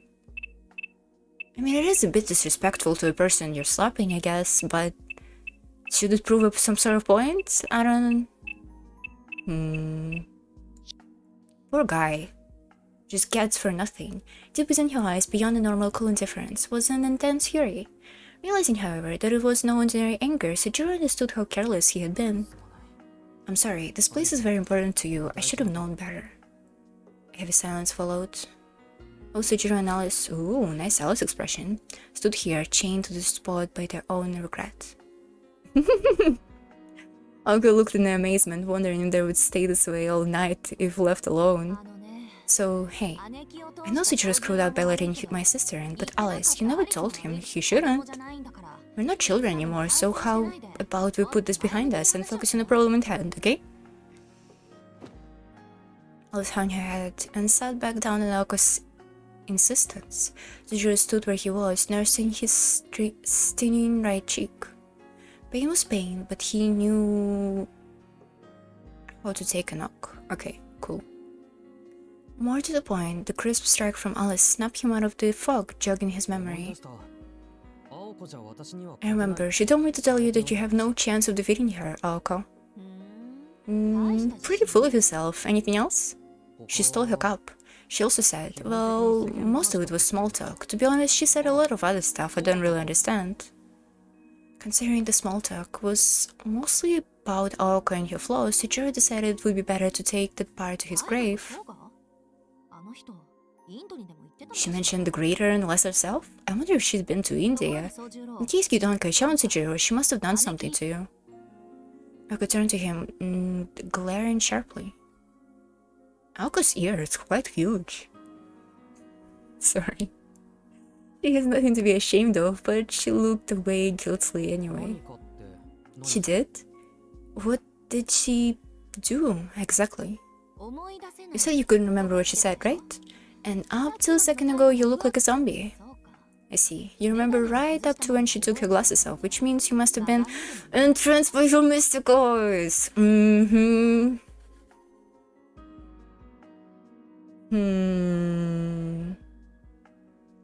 I think it's probably a point that there is multiple mystic eyes and not those are not the same as Tsukihime's mystic eyes. I hope for my sanity it should be different mystic eyes. As quickly as she had jumped into this conclusion, Aoko went quiet again, as if the information was of line importance. Nice. But it was not enough to detract Sejiro from bringing it up again. Aozaki. What are mystic eyes?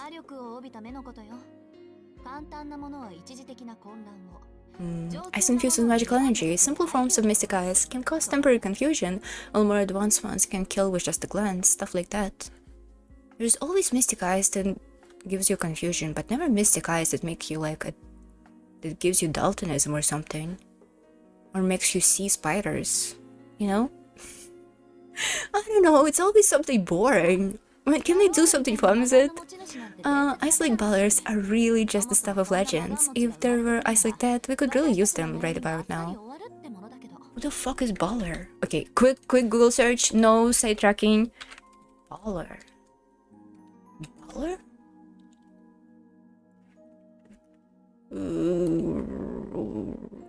What is this mythology? What even is this mythology? Scandinavian? I'm gonna look so stupid. Is Wikipedia not gonna be open? Come on, at least can Wikipedia? Oh. Okay, I get it. What about now? Here we go.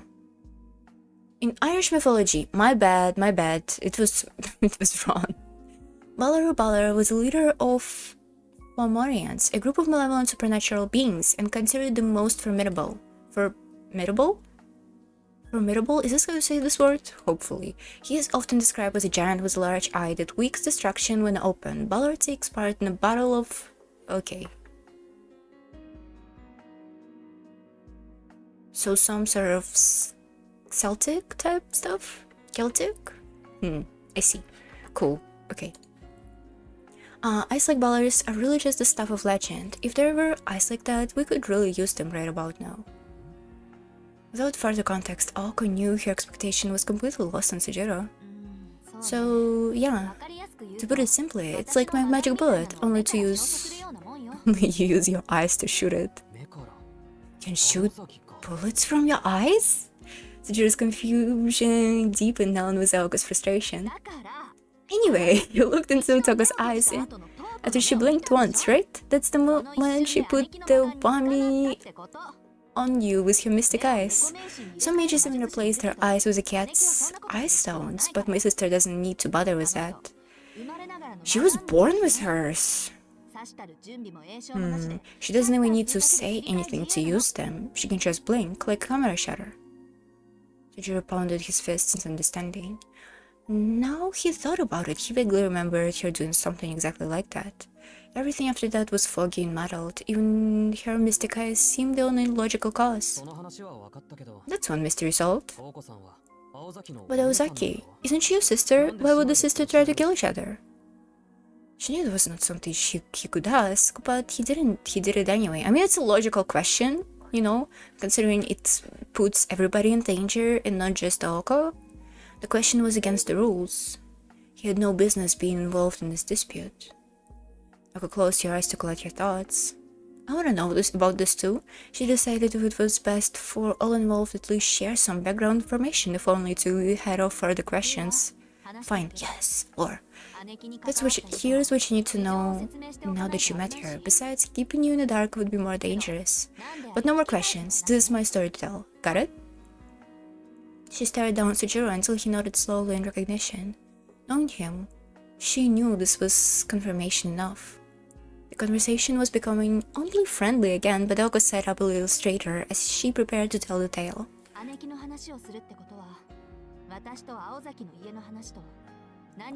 Before we talk about my sister, I have to explain the Aozaki family, and more importantly, magecraft versus magic. Sigh. We are going to cover a lot of ground, and it'll include stuff you can't tell anyone, but we can always wipe your memories later, so it's fine. Aoko made sure to add the disclaimer as the condition for telling him the information in the first place. Is Sujiro gonna die? You see, Sujiro, magecraft follows a set of common rules. There are different schools of magecraft, such as runes of Kabbalah. Think of them as different textbooks or manuals that the whole world uses. Anyone that has a proper textbook and a suitable bloodline can become a mage, but using magic is something else entirely. Magic, true magic, isn't just some manuscript derived from the swirl of the root like magecraft is, but something that comes directly from the root itself. As for the swirl of the root, well, the simplest way I can describe it so you understand is to compare it to the sun. The sun is really far away. My nose is blocked, hold on.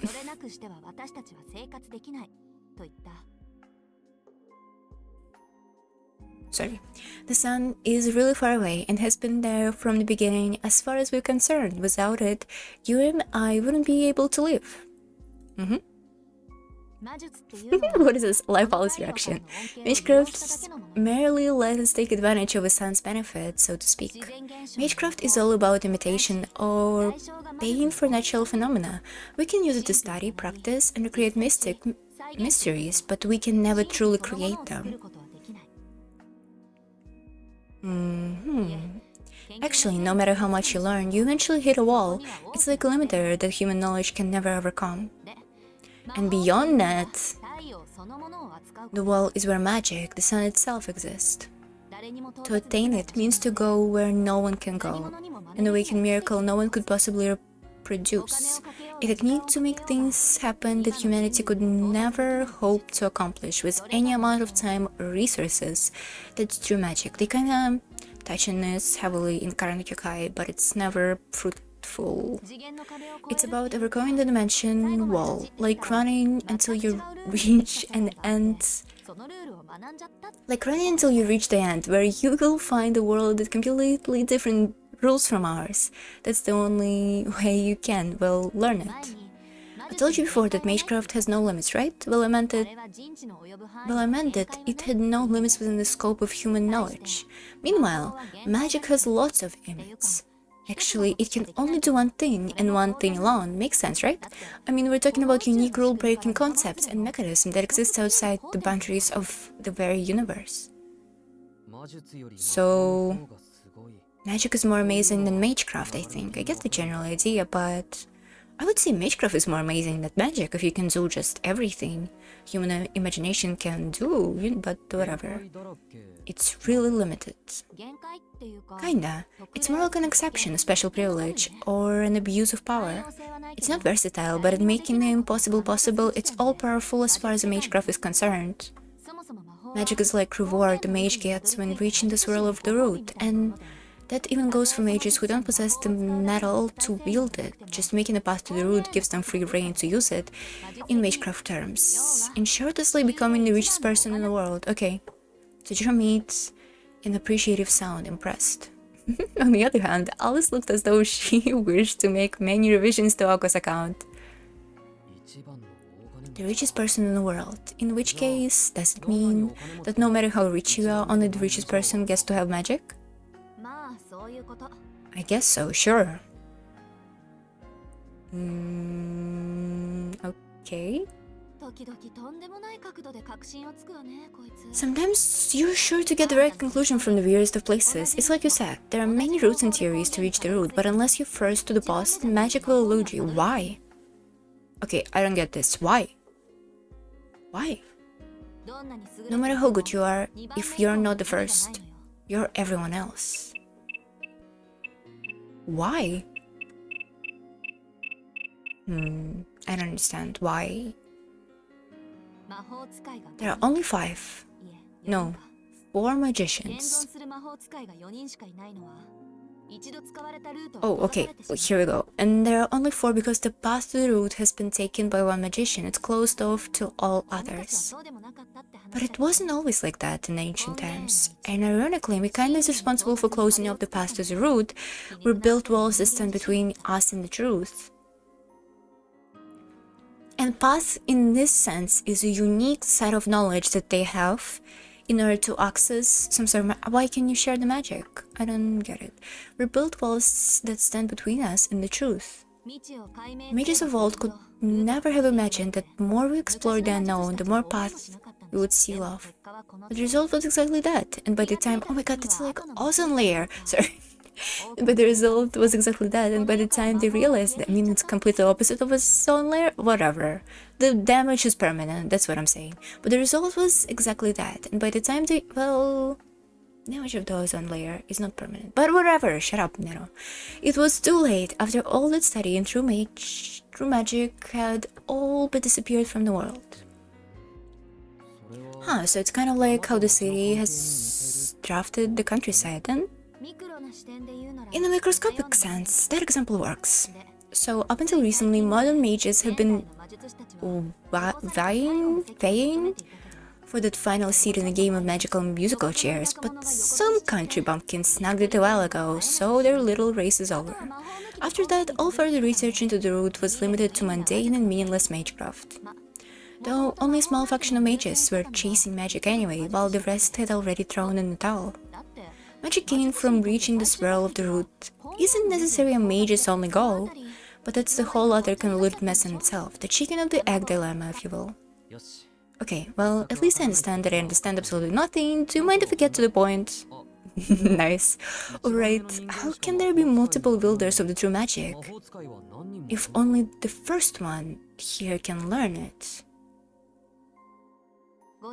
Well, there are 5 at one time. There were 5 final tasks left to humanity, so the first... Oko. Right, to the point. No, I kinda wanna hear this! Maybe that's gonna help me understand better. Now that I've explained the relationship between magecraft and magic, I can finally talk about my family. Remember when I mentioned that the Ozaki family had been mages for generations? Our history isn't ancient, but we've been blessed with good luck and talent, because somehow or another, an Ozaki finally attained true magic. Hold on just a second, Ozaki, you mean you're rich? I'm an apprentice mage, nothing more. I can't wield magic, nor I do want to. I'm just a successor to the Ozaki family. Elko asserted obtusely, her voice devoid of emotion.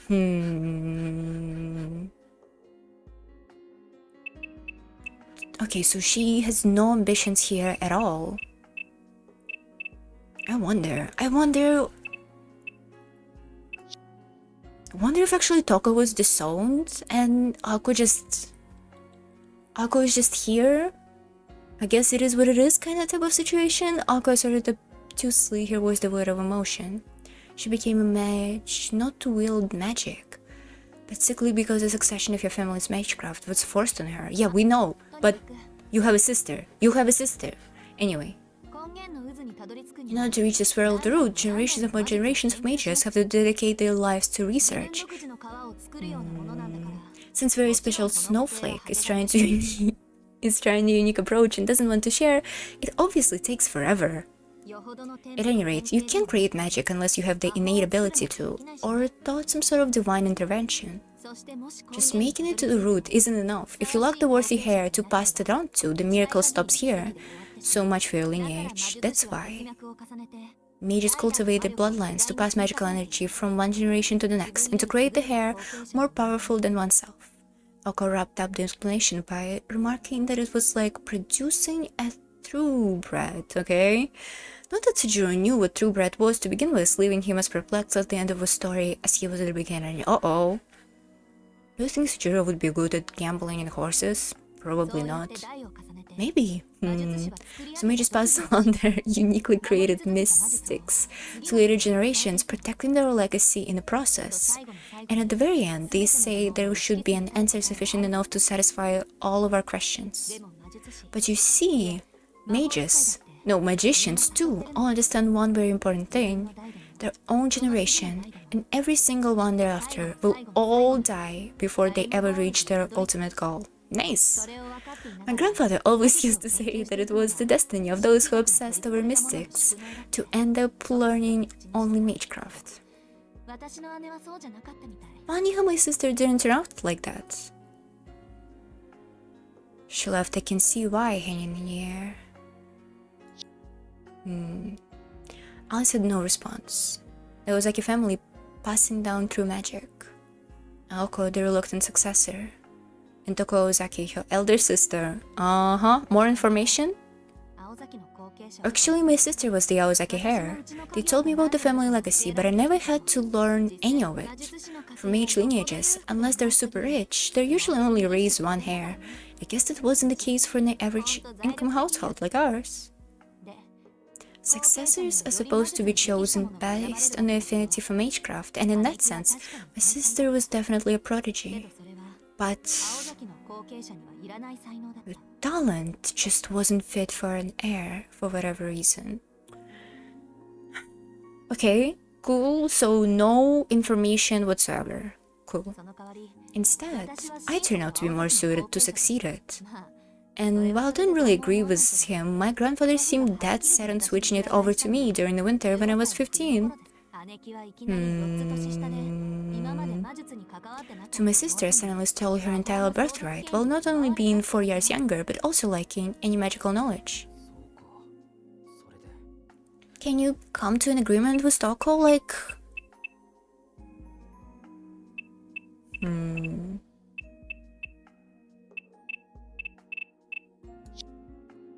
I see, so that's why. Toko has said that she was obligated to take what was Aoko's. He recalled how resentful her voice has been since she said it.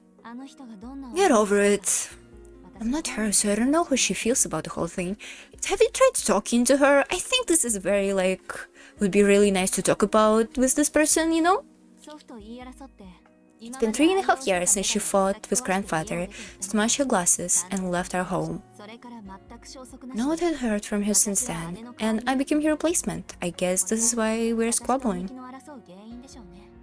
The stupidest fucking shit ever. Just talk to Oka, she doesn't even want to be here. Came to an agreement. Are your relationship really that bad? The fight was really that bad? This is silly. Sujiro thought the story was tragic. But Oka voice has a tone of relief in it. Sujiro did not know exactly how he should feel bad for anyone. Oka, and you didn't thought of your sister the first thing you saw a puppet, and you didn't thought of her when she created the puppet that it's identical to yourself, okay, whatever. She broke her glasses. Correct. Her eyesight was always been perfect. The bitch was born with mystic eyes. But in trying to live up to her grandfather's expectation, she probably overdid it and her eyes suffered as a result. Oko wrestled with a memory, not sure if she had everything down exactly right. Sujiro knew how well Oko could hide her emotions, but this was not one of those moments. You know, now that I think of it, was Toko trying to give him a message? Why did she throw her glasses at my grandfather when she could have smoked him with a single fin shot?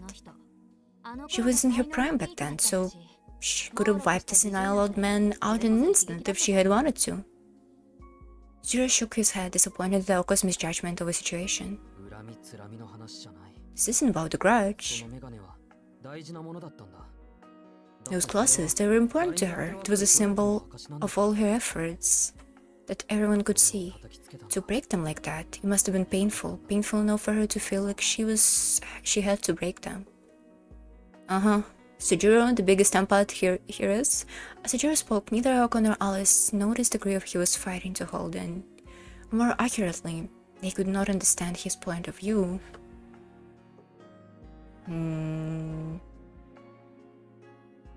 How does this connect this to Sujiro? Was Sujiro forced to leave the mountains? I wonder. Undersaying really is selling the story. Or more accurately, they could not understand his point of view. After all, in a world where mages are raised to fight other mages, empathy was in a short supply. Wow, thanks for saying this out loud. I wonder why she chose to come back now. Like I said, Toko could have taken Misaki City anytime she wanted to.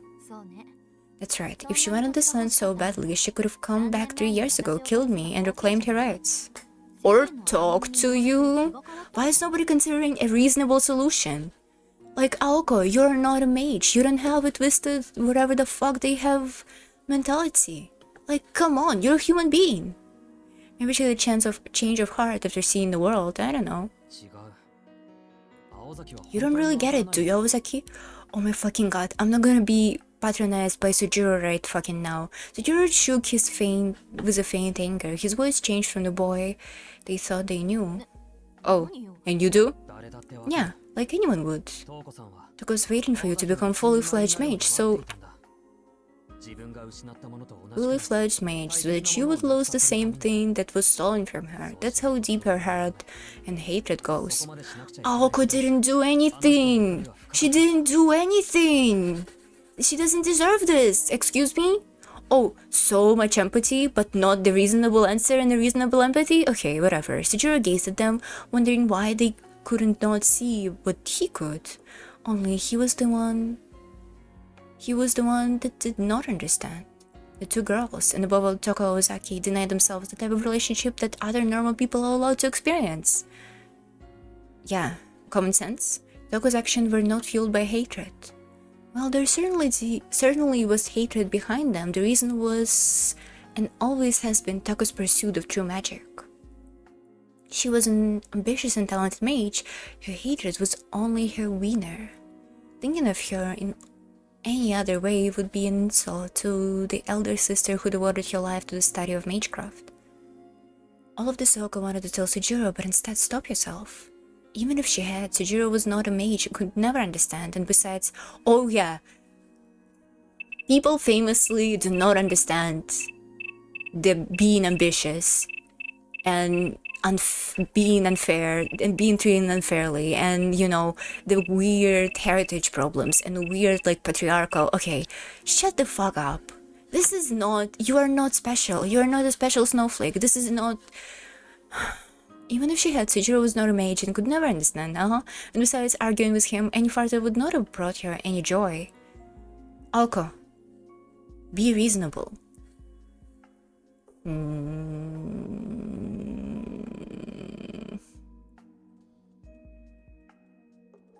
Do we think it's a bad writing, or do we think it's a character flaw that she cannot... I think if she was raised as a human being and she did not have any fucked up like relationship with the world since she was like very young. I think she should understand that it's basically fucking the same. Whatever. I don't know if I can know. She could not have put it into words even if she had tried. And so, well, this is all in the words for me. You sure taking his side a lot, Sujiro? Could it be love at first sight? She's 20 years old, come on. In her own cowardly way, Aoko dodged the subject. She smirked childishly. I get how she feels a little. I pity her. Sujiro did not take the bait. I know, I'm not. They should just talk. Aoko was frustrated at his reply. And why, might I ask? An icy glare replaced her smile. He did not falter, only plainly stating. Because she has to fight her only sister. That's sad, isn't it? Okay, everybody is a moron in this situation. Alice is the best one because she just sits here silently. That's sad, isn't it? You can't believe being a centrist. Really? It feels like hatred to me and entitlement to... what exactly do you mean? Toko's feelings? Or Aoko's feelings? That's sad, isn't it? I mean, she doesn't have to. This was the source of his frustration. It's sad, alright. Yako's iris narrowed subconsciously, as if hiding from a painful truth. This guy is a poison. Oh, she thought to herself. Poison was no antidote. With his words, he was unwittingly bringing her weakness to light.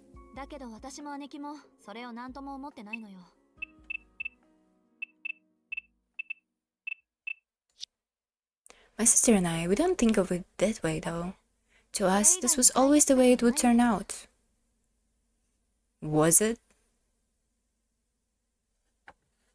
I think her saying this doesn't really go along with her backstory of her not being raised as a mage and being like a normal girl before 2 years ago. I don't fucking know. The girl looked down and frowned in defeat. And that's sad too, he muttered.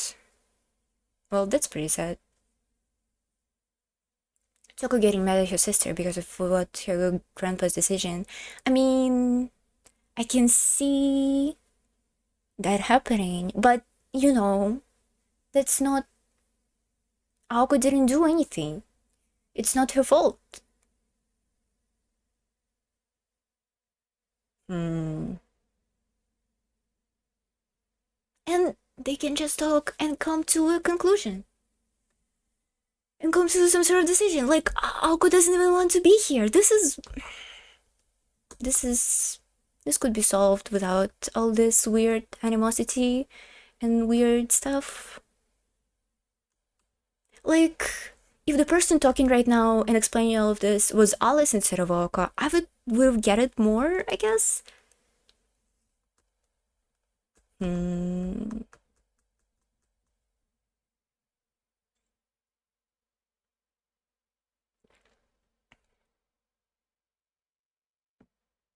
I'm also not saying that if Toko feels animosity towards her sister, it's like bad plot point, bad character point. I totally see how she could feel like this, but it's very immature.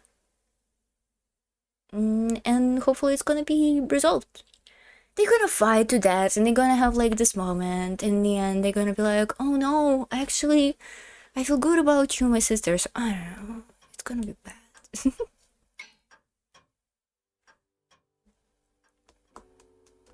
The curtain of the night had already fallen. All I'm saying is, there's a lot of solutions to this problem. They're not annoying as fuck. Not even an hour had passed since Toko left the estate, and Sujiro was feeling the distance between him and the girls. Considering all that, Toko's personality in Kara no Kyokai movies is really shines differently. She has no rights to talk in some of those freaking instances, whatever. Aoko and Alice felt much the same way about Toko Ozaki, who seemed more elusive than a phantom. Anyway, Sujiro, you at least understand that she's an enemy, right? So if stop arguing with me and let the sleeping bear slide. Isn't it dogs? Although, after meeting you, she must have realized that you have nothing to do with us, so I doubt we need to worry about her going after you. Oko seemed absolutely certain in her assessment, as if to proclaim that Sujiro had dodged a bullet. Strangely, she was placing her trust in the enemy's sense of reason. Lol. Really? Are you sure about that? I hope you're right. Really? So relax. She never paid any attention to things that were of no use to her anyway. Okay, if you say so, Ozaki, then that's good enough for me. Okay. Alright, speaking of things she was no use for, Toko took your teacup. The nice Severus one. She did what? You just stood by and let her? I did. So she really was stealing it after all, huh? Sujiro nodded sagely. Sagely? Well, I'll go for you. She wondered where his serious manner and tone had gone. Sujiro's frustrating absent-mindedness had returned. It has to be Severus cup too, my favorite one. Yoko's fist trembled violently, but as much as she wanted to, she knew better than to plant it into Sujiro's carefree face. Not that he was ever capable, but even if Sujiro did try to stop Toko, it would have gone tragically for him. Nothing to do now, I guess. She always did the habit of stealing my things. Always wanting what others have. I guess old habits die hard. Isn't everybody like that as children? Yeah, she's 20 years old. She's 20 years old? But 20-something even? He wondered aloud, curiously. Maybe. So many of my crayons and dolls she took as she pleased, and broke them too. Tejuro felt his heart jump into his mouth. The ominous foreshadowing was not lost on him. Okay, chill. So, why do you think that was?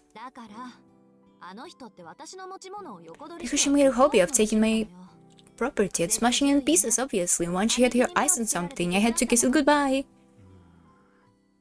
Listening to Oko, Sujiro recalled his conversations with Toko.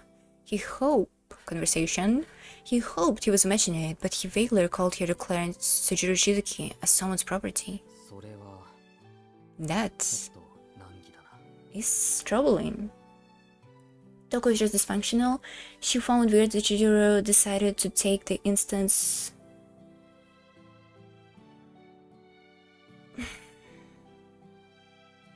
Just found weird that Sujiro decided to take the instance of you don't understand how you still feel.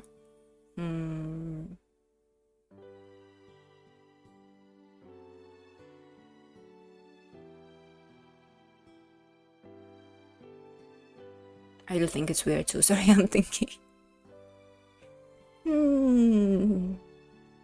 I don't know. I wonder how it's gonna go. It's just a bit annoying when characters are stupid and don't make good rational decisions. I mean, maybe because they're mages, I would even expect them to be more rational because they're repeatedly shown to be quote-unquote above human, you know, stuff. Stance? Oh, the stance. Yeah. Sujiro said they yeah.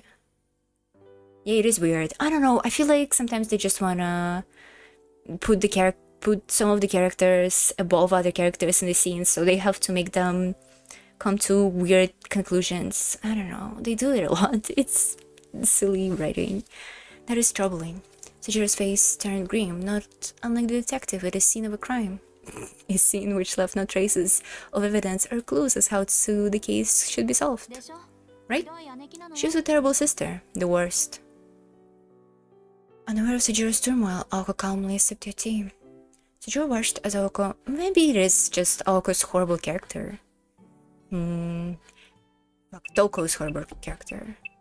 But the point in Kara no Kikai, Toko is kind of... Well, she's not the most reasonable, but she's a mentor character. She's like... She's very in control, and she's very collected, and she always knows what's going on if it's connected to magic, and she's very capable mage, as it seems. It just kind of goes against my understanding of her. But I guess Aoko is different, how she got into Gahima too? I don't know. Maybe we're gonna witness the moment in which those two characters gonna like become the characters we see in the future instances of the stories, whatever. So Jiro watched as Oko shrugged her shoulders before looking over to the drawing room clock. No matter how heavy the mood, time kept on ticking. Maybe we can just say for everything that we witness right now, or all of these characters are young and they don't really understand what's going on, so they're gonna be unreasonable and they're gonna make unreasonable decisions, even though you clearly see the reasonable decision and you can clearly came to a reasonable conclusion. I just don't really... I don't like it. I don't like when they do stuff like that.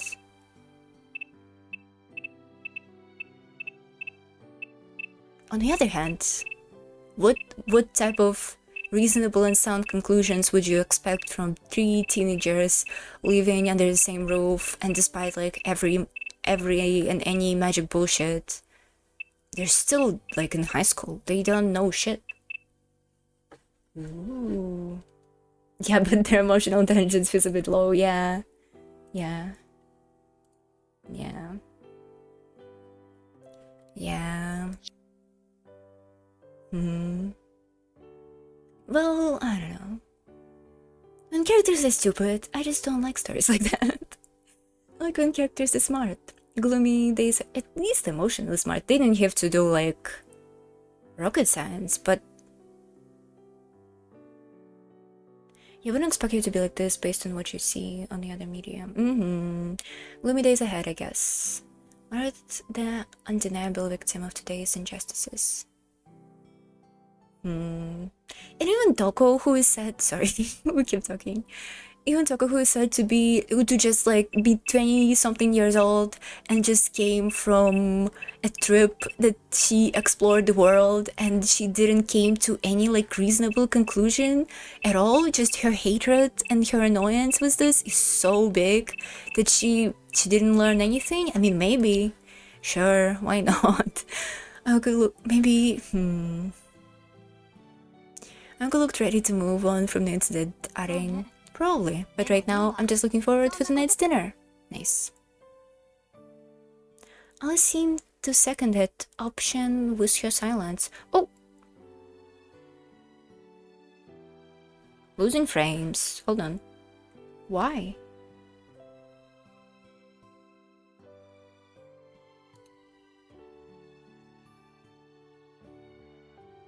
Losing frames still.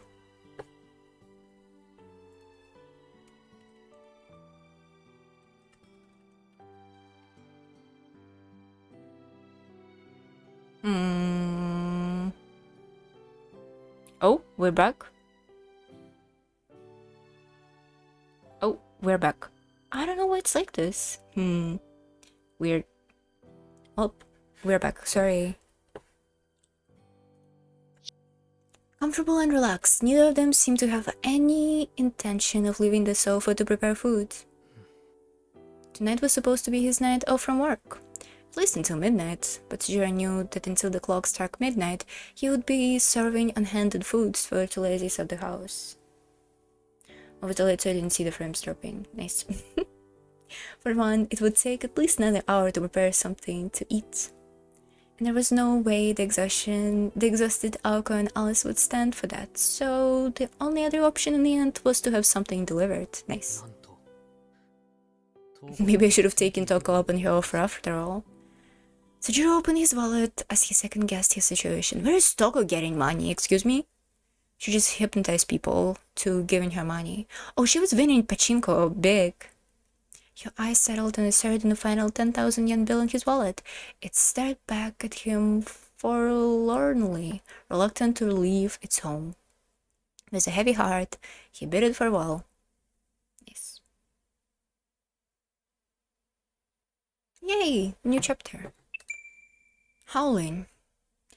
We are so close to be done. I'm guessing... Oh, there is 2 big tomes in here. I'm guessing maybe 2 streams max? Okay. Oh, the background. Howling. Ooh, sorry. 10. Howling. Oh, I think it's 12 or 13 chapters in a row. The everyday tale started like any other. Maybe we can even finish next time. I doubt it. Especially with the way it's written, being very, very verbose.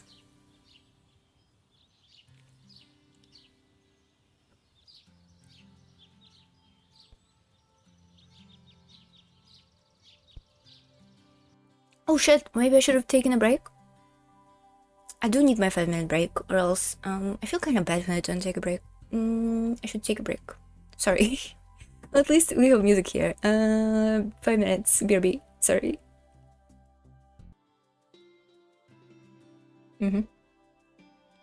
That's not how you spell losing. What a moron. Hold on, water.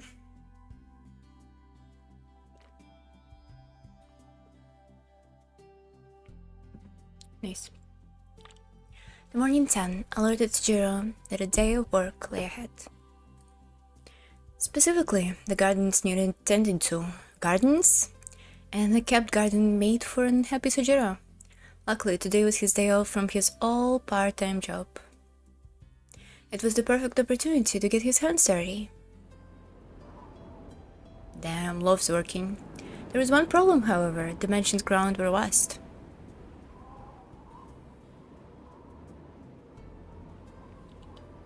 Not only had the courtyard been left to run wild, but the area around the front door has been neglected too. To tend these problems thoroughly, he would have to work on them week in, week out. Alright, first let's level things out. In an ideal world, his task would only take a day, but for its enormity. For the moment, Sujiro decided to set foot into the mansion's wilderness and evict the weeds. Okay. Wasting none of the early light, he started tackling for the ones around the mansion. By his estimation, he could clear the forecourt, courtyard, and backyard, then take a small rest. Holy shit, what a guy. I wish he goes to the library? No. Ooh, Sujiro is right here. What's gotten into him? It's me. I know he's out there for fun. It's just been before noon in the sunroom. As he'd come down, book in hand, to find Aok was sitting down with a fashion magazine and elegantly sipping tea. They were chill. They didn't care. Through the window, she could see the crouched figure of Sujiro shuffling by. He has been at it all morning, hunched over since I saw him thing from my bedroom window. Fuck, I told him to clear the incinerator too. Any objections? Not really. He always works so hard, even in the cold. Alice quietly sat down. The teacup had been placed on the table for her. She poured herself some tea and proceeded to open her book.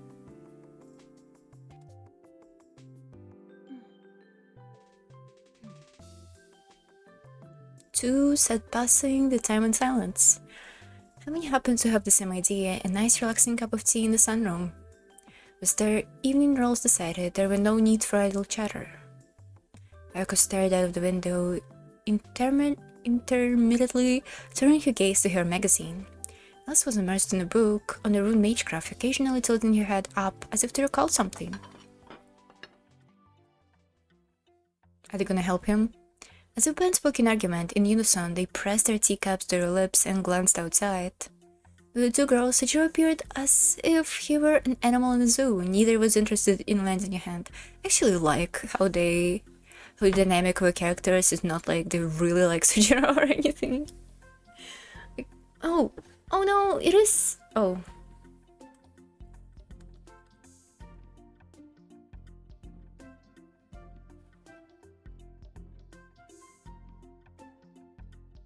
Oh, we're back. Sorry, I didn't notice it. I wonder how long it was going. Uh-oh. Sorry. Shit, that's annoying. I hope it's not gonna... It happens. It does happen. Quite often. Pretty annoying. So annoying. The two girls, Sujiro appeared... Anyway, Sujiro... I wonder how far back it happened? Well, it's hopefully fine. You didn't miss anything. I hope. To the girl, Sujiro appeared as if he were an animal in a zoo. Neither was interested in lending a hand. Despite his sluggish movements, he was making a good progress. Wasn't that long? Okay. As always, I love the background music.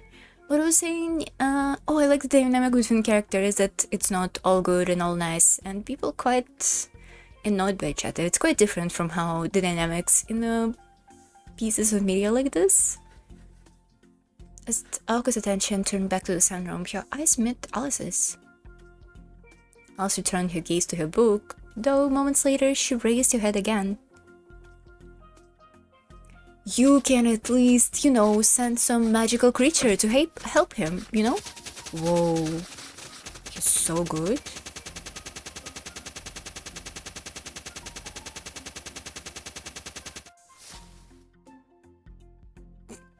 Damn.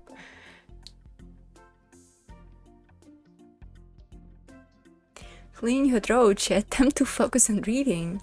It was no surprise that Alice admired Sujiro's diligence. Now 30 minutes had passed before he cleared the courtyard of its unsightly weeds. Without stopping once, the mysterious gardener left the courtyard, puffing clouds of white breath. The area he left behind was spotless. Has he done this before? Alice marked after scanning over his work. The stalwart Sujiro worked confidently and ceaselessly. She was impressed, like she was watching a scene from a great movie, but before long she grew irked. Why would he waste his energy like that, she thought, and looked at the clock. If he starts now, it'll be evening before he's done with the incinerator. Actually, he already took care of it. I watched him do it from upstairs. I didn't want him breaking it, so I gave him some pointers. I yelled at him for so long from my window. My room was almost froze over. Nice. They should be paying him instead of charging for his rent. Yes! Exactly. It was safe to assume Aoko had come to the sunroom to escape her cold room. Between barking orders from the window and cleaning in the cold, it was clear who had the harder job. Did Shizuki have anything to say? Yeah, a lot, but I couldn't really hear him. Nice face. In other words, his complaints fell on deaf ears. With nothing else to discuss, the two resumed their reading. The ever so tense silence was broken by Sujiro entering the house after finishing his cleaning. He stared at the two of them, displeased. Warm enough in here, Awazaki?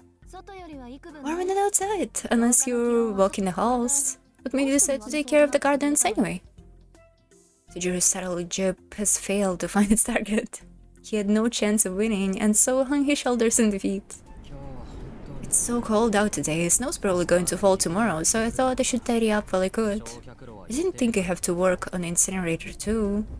He sounded resentful, but his problem was not with the addition work. If anything, he was glad to do it. What he did not care for was how nobody ever bothered to lend a hand. So what? We all need to use it.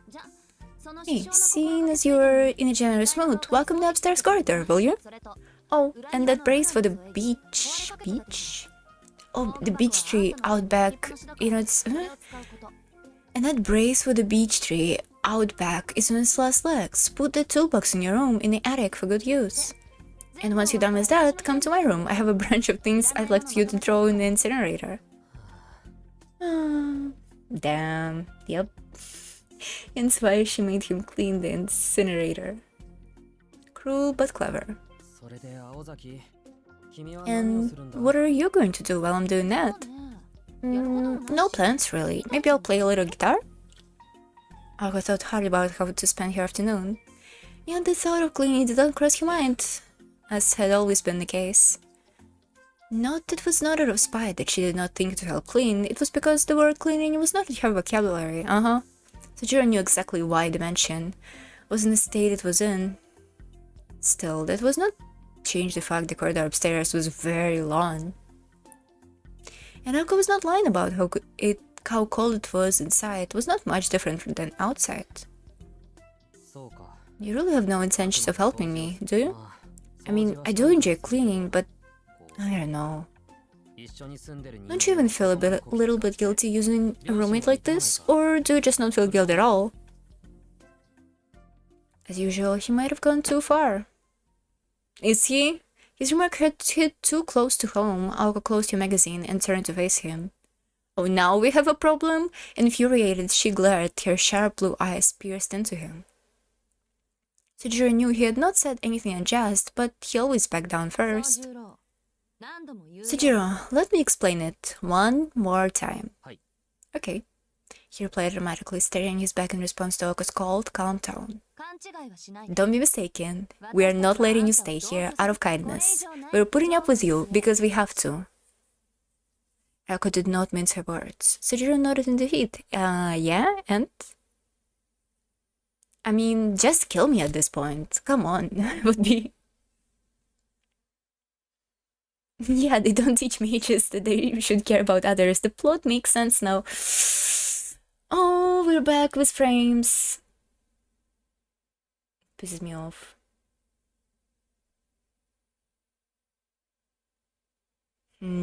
Okay, we're back now. Yeah, they don't teach mages that they should care about others. The plot makes sense now, yeah.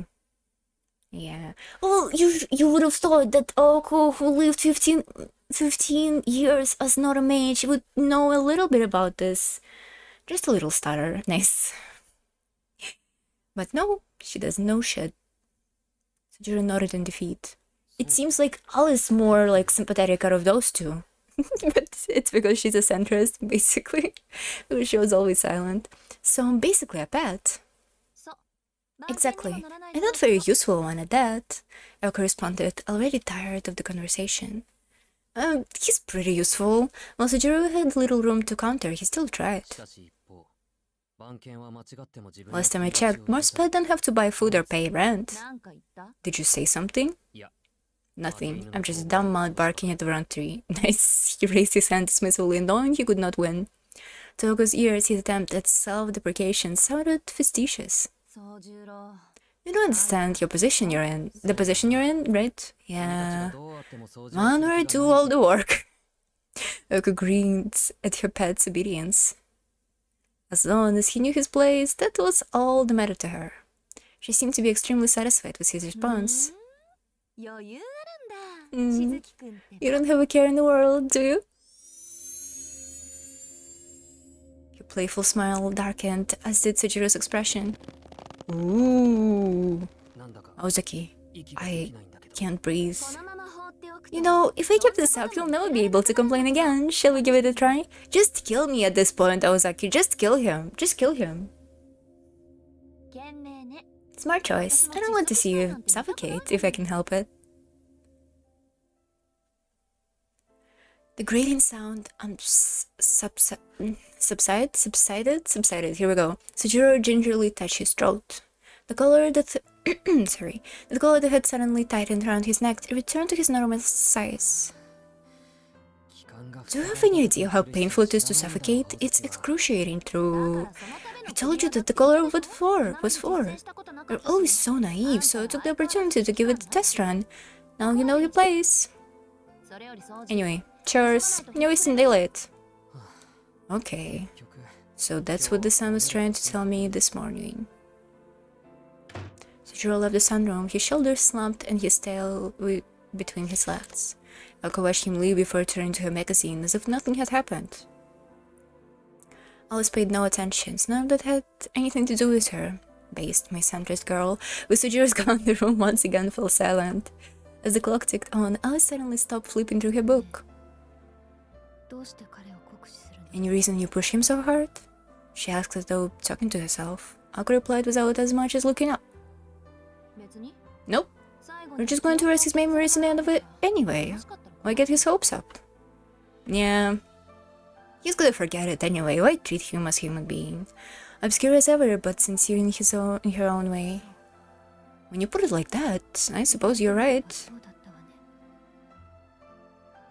Alice could not believe she had forgotten about the situation. Silently, she looked up from her book and gazed outside once again. The courtyard through the window reminded her of where she lived a decade ago. Nothing could compare to the beauty of those gardens. But if that was the case, why did this scenery make you feel nostalgic? All Sujiro had done was take care of the gardens with the goodness of his own heart. If only half a day, he had achieved so much. Send something to help him. Come on, you have a shit ton of familiars that do fuck of nothing. It was Christmas Eve, and the snow had started to fall. Let's go, the snow. Oh, nice. Its timing was too good, as though it had waited for the day specifically. The cold, bustling May streets seemed bright and vibrant under the layer of frosty white.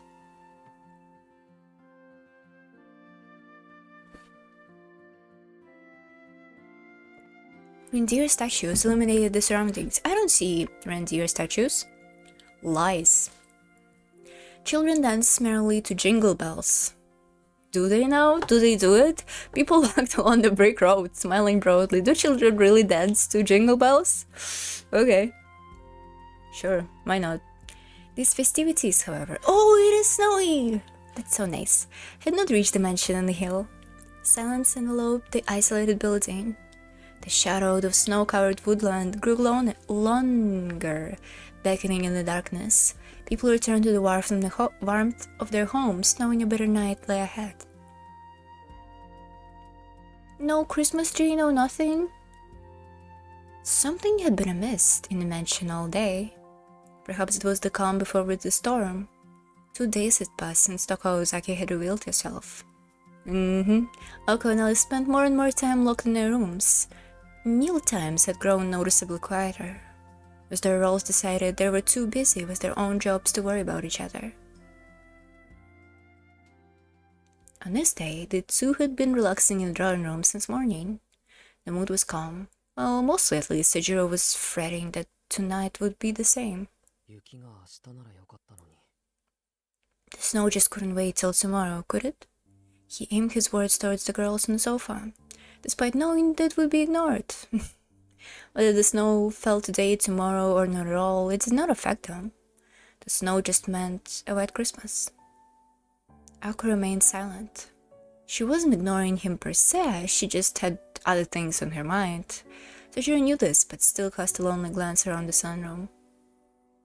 The courtyard has been cleaned only a few days ago, was hidden by layers of white. The fallen snow would stop every so often, but then resume again as if teasing Sejiro. By the next morning, the courtyard would be winter wonderland. Ako and Alice sipped the tea in the effort to fight the cold. In fact, that was all they were doing.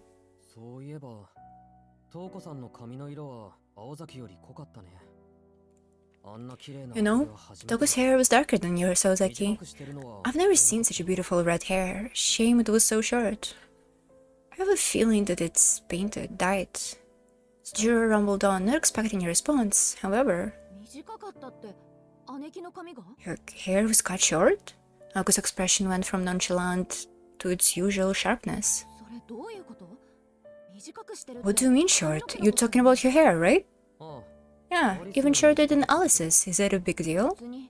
No, she just have used to have longer hair than mine. So she really cut it all off. Very important to the plot, Ako spoke in a grave tone. Showing slight interest, Alice turned to Sejiro. What's so bad about her getting a haircut? Does it affect you in any way, Ozaki? Well, yeah, it does.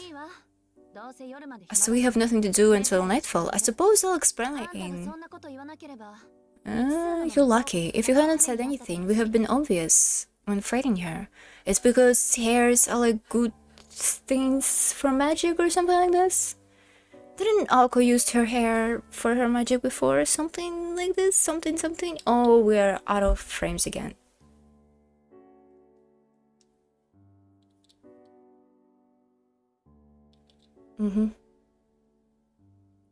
And again.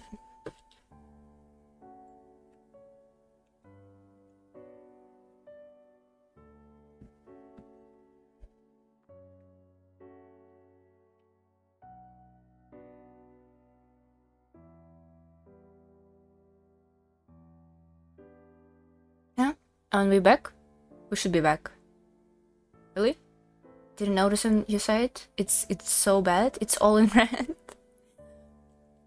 It gets worse. It gets so much worse.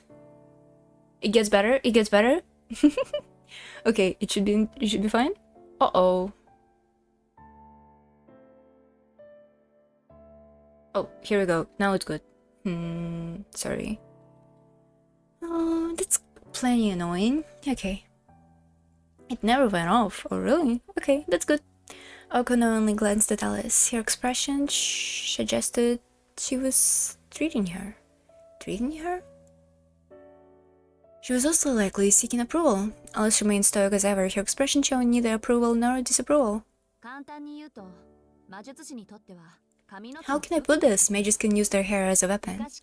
For the longest time, hair and eyes have been vital to magecraft, especially in my sister's case. The more colorful the eyes, the better. The longer the hair, the higher the quality. Her hair, the same qualities as the body, and when grown over many years, it becomes a strong base component. That's why I'm growing mine out, looking after it at pain sometimes, but I like styling it.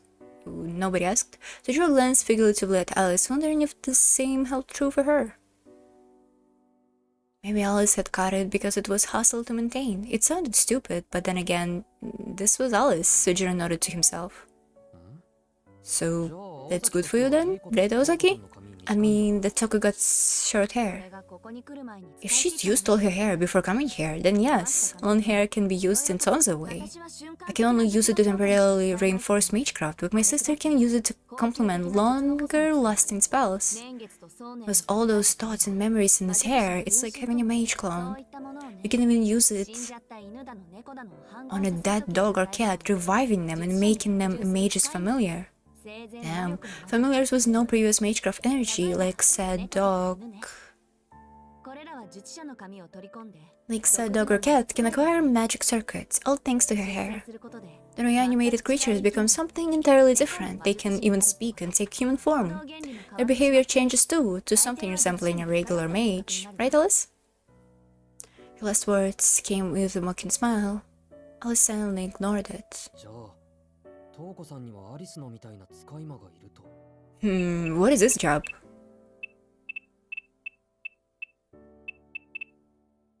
Oh, weird, okay. Okay, I wonder who's this about? Which familiar?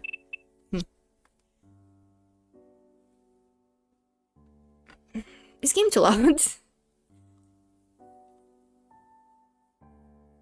Okay, I put quieter headphone on. Here we go. So Toko has familiars like Alice? I think that's a safe bet. She must have been growing her hair for over 20 years. She could have an army of powerful familiars. Frick. The bird? Maybe.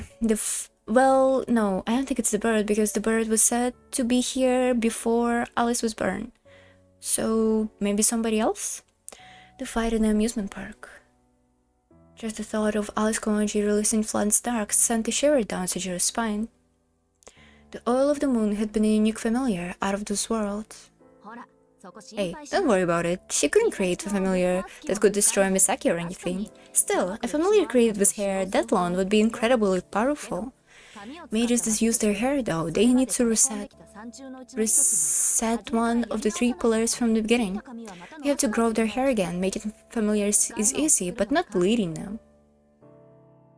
As Oko spoke, her mood visibly improved, as though she had made a breakthrough. Dogs and cats. Tilting his head to the side, he could not imagine a world where dogs and cats were so powerful. It's strange. Toko is a puppet master. I wonder why she would lower herself to make familiars. She probably has nobody to help her, and she wouldn't ask for assistance with a personal matter concerning the family. Actually, maybe the puppet at the amusement park wasn't made from her hair. Now that you mention it, you did say that it seemed highly customized. Now, its goose best, perpetual motion, coiled arms, fin shot, the depths of its obsession. It's unlikely Toko created the puppet from scratch. Meaning? Toko's not the type to put herself into her creations. She might consider doing it for a perfect replica, but the ones we destroyed weren't even faint copies of her. Ako, did the puppet have the same power as Toko? No way, not even close. Oh, there's another person. Then it would not have been made using her hair. I mean, we have to keep our eyes open for a familiar fused with her magical energy. So in your expert opinion, you think that her familiar could be stronger than my sister herself? If it's not, then what's the point of creating one? She needs help. It's two of us versus one of her. So she's going to attack with a familiar at the same time. That makes sense. It would at least be a fair fight. Well, fair. When it comes to the familiars, I think you have the upper hand. Alice had never been defeated by a familiar. She sighed at Aoko's confidence. Aoko, even if she utilized her 20-year stockpile, she can only use small animals as vessels. If Toko was to prepare a familiar as her trump card... Don't you say it. No sister of mine would swoop that low. Love this Alice expression. Aoko and Alice stared at each other. The conversation had returned to the drawing room, but the subject matter was not for the faint of heart. I suppose. Still, nothing hands down a human better than a human. Toko may not raise the dead, but she probably has something.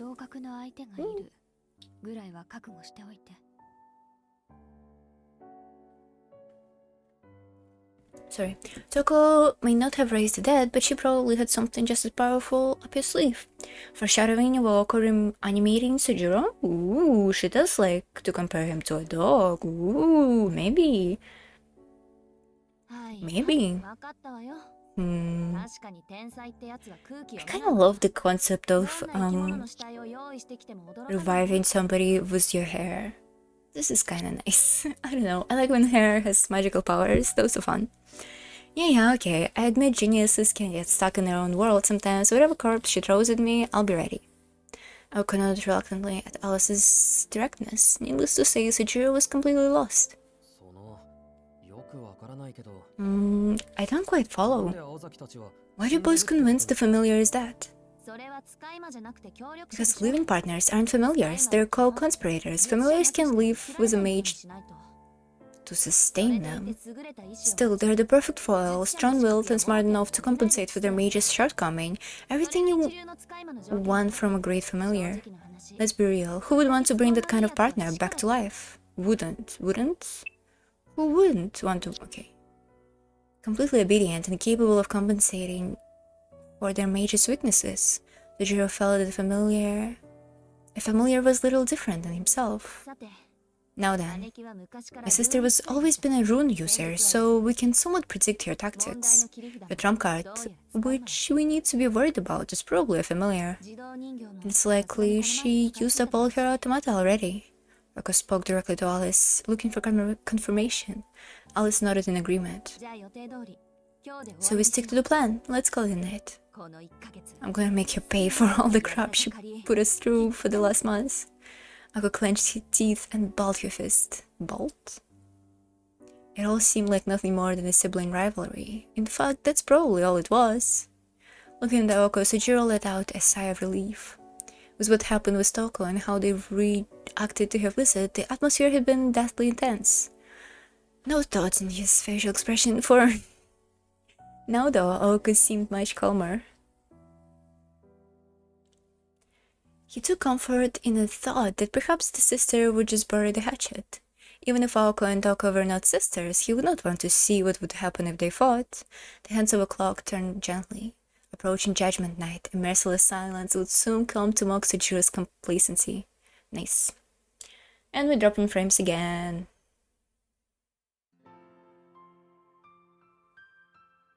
I'm gonna wait for it to become normal. Hold on.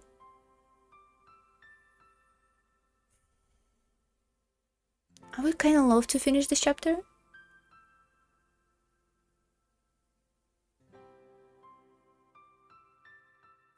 I would love to finish this chapter and maybe stop then, because it doesn't go that well, unfortunately.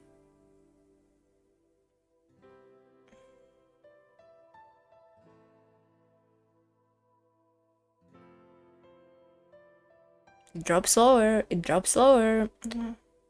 Still live, by the way. I mean, I see that I'm live, but you know.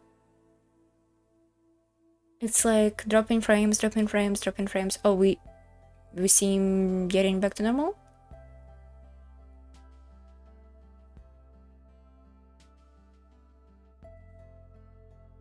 Oh, here we go. Sorry, we're gonna wait those spikes out for now.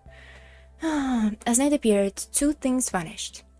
The first was the whimsical snowfall, nice. The second was the lights of a mansion on the top of the hill. Alco and Alice were nowhere to be seen inside, only Sejiro remained. It was the night of Christmas Eve. Oh, that's sad. Though Alco and Alice had yet to find Toko, they knew everything would be concluded over the course of this day and the next. Oh, the holy night is a Christmas night. Christmas comes but once a year. It was a singular time for endings and new beginnings. In Japan, the modern holiday dates back only about 100 years and celebrated Christ's birth only in name with all its latter-day trappings. It's neither pure homage nor corruption of the festival that inspires it. Regardless, there was a significant increase in the land's mana during festivals, so such charged distortions were a boon to a mage's craft, but be it creative or destructive. Toko Ozaki sought to destroy the local sigil, which gathered and properly cycled the magical energy of the land and its people. The Jiro was able to gather that much from Aoko and Alice's conversation. Toko had already claimed 3 sigils. Only 2 remained. Any further loss would signal Aoko's and Alice's defeat. In order to protect the remaining ones, they had to split up. Aoko lacked power, so she would need to borrow a ploy from Alice and head to Tokawa sigil, which boasted the greatest local energy supply. Alice would go fully equipped to the sigil in Yashiragi. Free from the constraints of civilized society, magecraft is most powerful at midnight. The young witch and the apprentice mage wished each other luck before leaving the mansion. Nice setup. It was almost 10 at night. After the girls set out, the first 2 hours passed quickly. When Naoko was ready to head off, Sejiro walked with her to the foyer.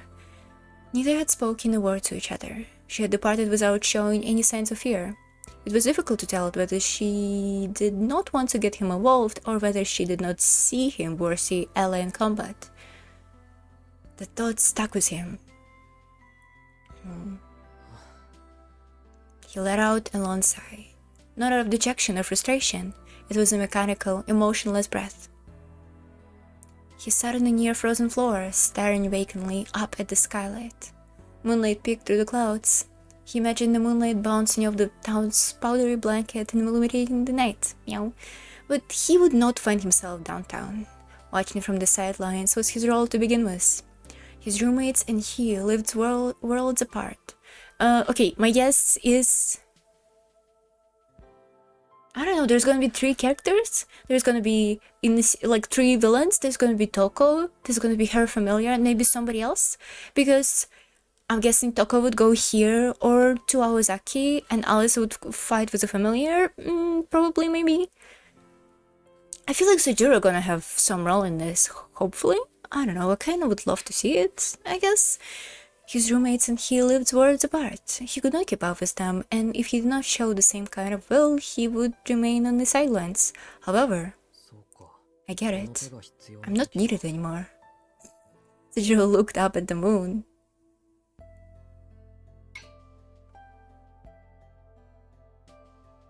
Somewhere deep inside, he felt the trickle of sadness. I mean, Sejiro, what are you bringing to the table? Is the question. Ooh. Veiled in white and cloaked in darkness, the park seemed like a forgotten memory. Not a soul was inside. The night felt far more enigmatic than usual, yet the air was clean enough to drink. Okay. Though only a silver of moonlight peered through the clouds, it lit up the entire world. In those moments, a young girl's footsteps echoes, trampling the still white silence under the midnight sun. The pale moonlight illuminated the inky blue sky, only a few street lights and an incongruous phone booth betrayed signs of civilization. Alice first, okay. A girl appeared, dressed in black. Yes, Against the snowy landscape, the figure of Alice Kanoji was unmistakable, pure black, deeper than ever the night. Her overcoat, gloves, and hat, even her hair and eyes. Nothing stirred for a time. Not Alice, not the white scenery. The world was still painting of a snowy field. Only time moved, gradually darkening the lights in the park and eventually the nearby homes as well. Hishogi was more modern and developed town than Misaki. Though the park was located in the center of a town, it became a blind spot. It had been overlooked by developers and carried no commercial value. Developers? A few houses encircled the park. The streetlights turned off at midnight. It was a white night. People, even machines, were fast asleep. On a Christmas day, people were asleep and not in the park? Okay, that's weird. It looks like I got here early, Alice whispered, watching the streetlights slowly fade. She thought she heard a dog howling in the distance. Perhaps it was howling at the moon. The howl reached deeper into the night than expected. A wolf, maybe?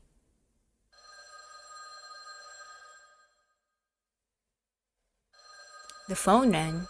It was perhaps the first time it had hung since Sojiro moved to the mansion. Hesitantly, he picked up the receiver and brought it to his ear. He heard nothing. He felt he had to say something, but could not think what. Don't say this, don't say this, don't say this. Maybe something like, hello? Kuonji residence? Or maybe you reached the Ozaki residence? While he was deep in thought, a voice as light as air came through the receiver. Shizuki? Sojiro could barely hear the voice, but it was definitely Alice's. Yeah. Is that you, Alice? No response. The silence was as profound as the night. But for the sound of static from the receiver. After a long pause, Alice finally spoke. Is Aoko there? No, she hasn't come back yet. I see. With a click, the call ended. Sojiro wondered if she had something to say, but could not respond in time. Nice. Very cool, Alice. Very cool.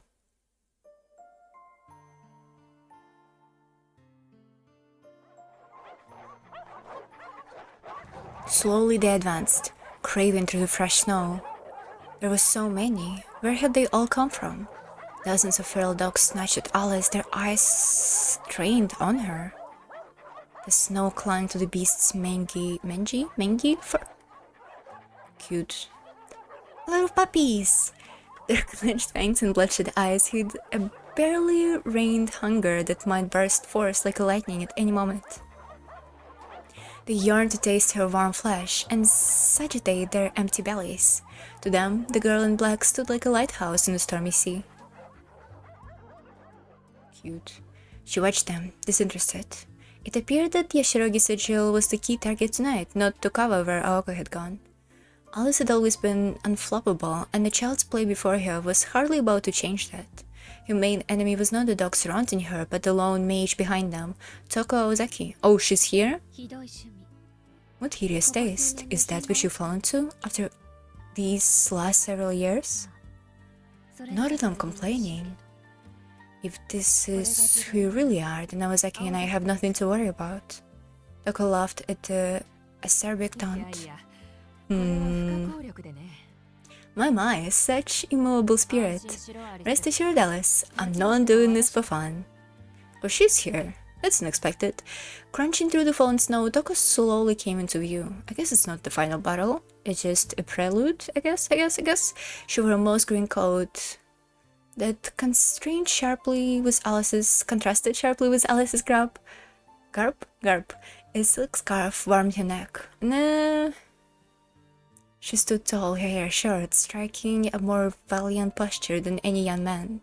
After all, the two standing here needed to be less like a shining moon and more like the darkness surrounding it, okay? The barking abated. Like servants in the royal court, they averted their eyes from the ruler, lest their eyes and hearts be plucked out. It's been too long, Alice. It was. You look well, Toko. They stood about 12 feet apart. What is this music from a Christmas romance drama? What is going on? They stood about 12 feet apart. No law had been lost between them. Okay. Just two enemies, the one who was to be victorious and the one who was to fall. So, how shall we do this, Alice? We have so much to catch up on. How have you been? There is so much I've been dying to tell you. You can spare 5 minutes to chat, can't you? I'm afraid not. If I give you even the slightest quarter, you will steal it all. The following events unfolded quickly. Yay, the cat! Boldly and without a second thought, Alice pulled out the cat spell from the seam of her mantle and dropped it. Diddle diddle. The beginning of Alice Kuonji Magecraft, the start of a night of fairy tales. Aka favored the quick draw approach, like something from a western. However, Alice preferred sleight of hand. She used to target blind spots against them, and in the game before they knew it had begun, the bell fell like the coin into the fountain. Then, as it was about to strike the ground, it shattered, disappearing without a trace. Runes. Correct. I spent the day driving characters into the park. The brick path meant it was easy work, if a little time-consuming. Look at the woods around here, roughly at 800 square foot black canvas. Impressive, isn't it? Right now, you and I are right on top of 300,000 characters worth of runes.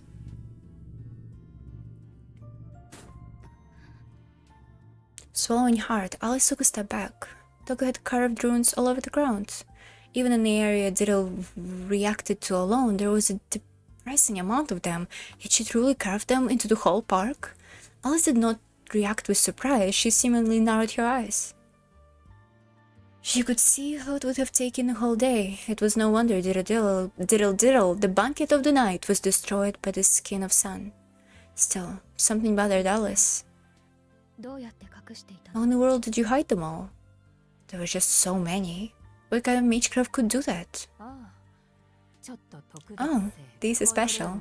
These runes show location. They doing it even now. They look like simple scratches, but they return to their original form when they touch strong magical energy. You could call them memory runes. No matter how deep the night, these little suns wouldn't set, and the snow hid them beautifully. She spoke modestly, but Alice could not imagine the amount of persistence, technique, and skill it must have taken. It only took a day. Even 10 mages would have had trouble producing so many sophisticated runes in this time.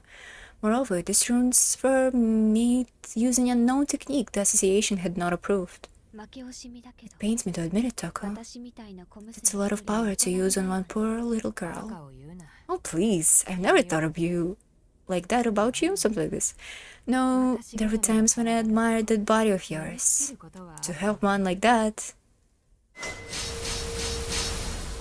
Why is Toko like this? It happens in a blink of an eye. Yes, the red eye. Alice cut off Toko's snide remark with a deadly stare. The left eye of darkness of a darkly clad girl changed the color to the ominous ruby. It's actually the left hand of darkness, but whatever. The speed of the incantation was phenomenal. Alice's mystic eyes oh, everybody has mystic eyes now. Oh, let's give everybody a mystic eyes. Why not? Fuck off. Of entrailing, snared Toko. Oh, before she also used it, but we weren't explicitly told about those. That's nice. She had been the one to quite literally be taken captive by the girl's stare.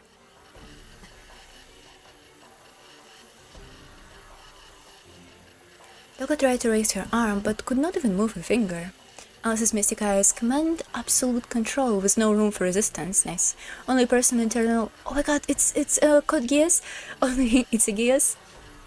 Only a person's internal organs will allow the freedom to move. Well, when this was written, it's Naruto all nice. When this was written, I think there wasn't code Geass yet, but I think there might be already Naruto.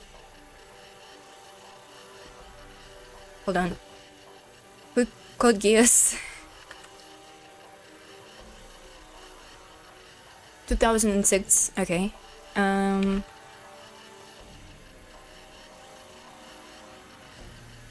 Naruto started in 2000s. Okay. Only a person's internal organs were allowed the freedom to move. Since their organs, well, we don't know how much of this was written in after. Since the organs still function, it was more precise to say that her eyes forbid the target from acting. Ooh. This is fun. Umineko, big Umineko vibes. Alice had played her hand with exquisite timing. It wasn't the speed of her eyes that had given her an edge. The deftness with which she wore her spells to exploit the briefest vulnerability is what made Alice a different caliber to other mages like Aoko. This witch, who lived hidden in the modern era, was more seasoned in magical battles than Toko Ozaki. Such a shame. Without diddle diddle, your eyes can be made acrostic? Another quick Google search, I'm sorry. Acrostic? Acrostic? A poem, world puzzle, acrostic? Acrostic, okay. World puzzle, or other composition in which certain letters in each line, form a word or words. I like those. I like those when I was younger, at least. I made a lot of those. Those are fun. Why is Toko talks like this? Oh, but I was meant everyone having magical eyes, not this part specifically. Yeah, okay. Such a shame. Without diddle, yeah, acrostic. You were close with your modern ploy kick show. I might have been begging for mercy. The formation holding Toko began to distort. In the blink of an eye, the mage had bested Alice's mystic eyes. Alice's black outfit fluttered in the wind. She turned so she was not facing Toko head on. The mage had recovered through her own mystic eyes. Okay, we get it. At the root of Toko's mystic eyes was a spell of mesmerize. More effective when facing with prey, such eyes could not mind-jack a target's awareness. It was difficult to resist head-on. However, its effect was greatly diminished if its target was not facing the eyes directly, even if it was within range. Moreover, the girl was the last witch of her lineage who commanded a great number of fairy tales. Against mystic eyes, that projected their effects. Simply turning one's body was enough to repel half of the magic energy. It's so convenient. Like Alice's eyes, Toko could also disable actions. Okay, Alice escaped by the skin of her teeth. The damage she suffered was the weight of a twig to a forest. Just had to let the energy pass through. In an instant, a startling chill ran through Alice's body. This was a problem. Ooh, the touch of death ran up her spine. She glared at the mage before her as blue rubber balls flowed out from beneath her overcoat. The stare-off grew even more intense. Alice glared harder, resisting Toko's mystic eyes with her own. Losing was not an option. Okay.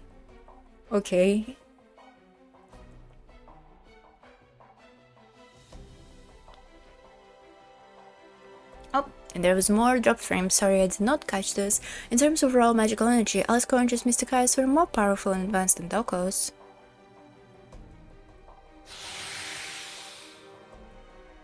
Ooh, they just magic eye fight. Ooh, surely nobody could beat her. And yet, her unfiltered stock of magical energy, stifled by old-fashioned values, was no match for Toko's madness.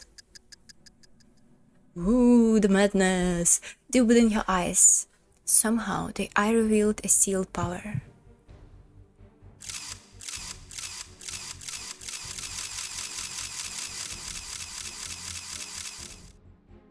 Ooh, my girl is corrupted now. Inside the crystalline lens of a mage's left iris was a bottomless pit. A claim cube. Alice winced in pain.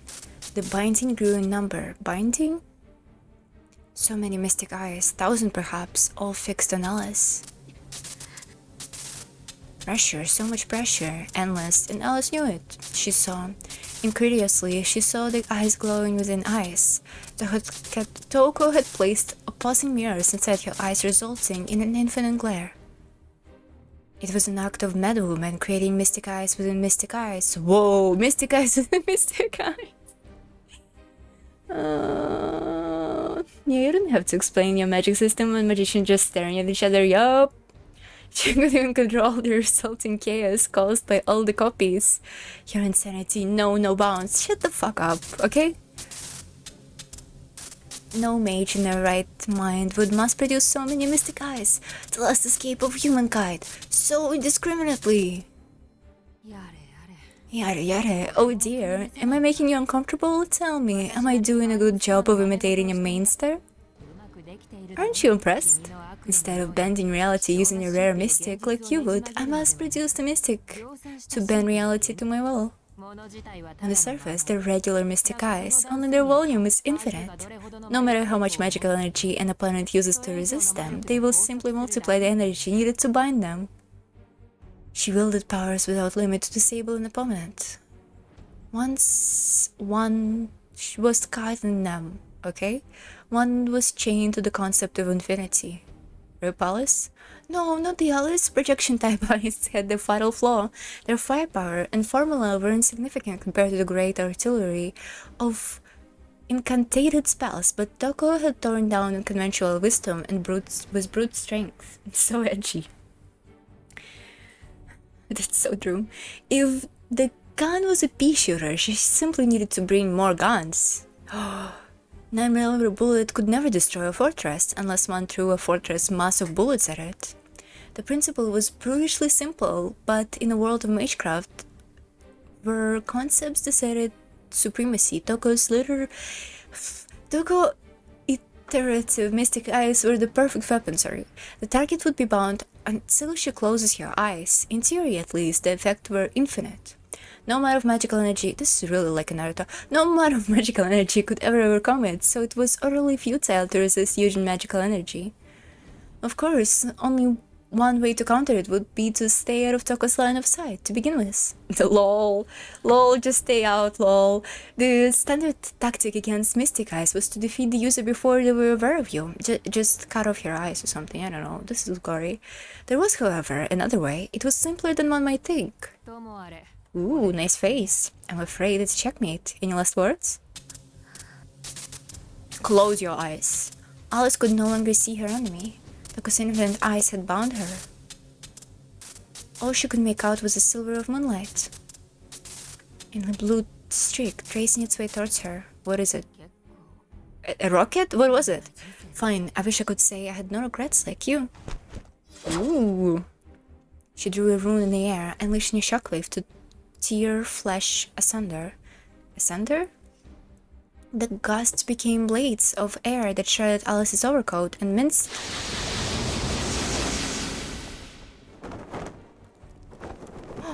What? My girl is a bird? Blue feathers flitted all around. Toko felt something behind her and turned. 5 cat-shaped bells were thrown at her feet. Cat-shaped bells. Who's the bird? And just as quickly as they shattered to pieces, standing behind her was a completely unharmed Alice Koanji. That rune was a light breeze. Have you really lost your touch, Toko?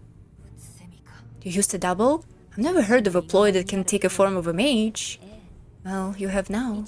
He's useless every other day of the year, but comes in handy when somebody's trying to kill you. Oh, it was him!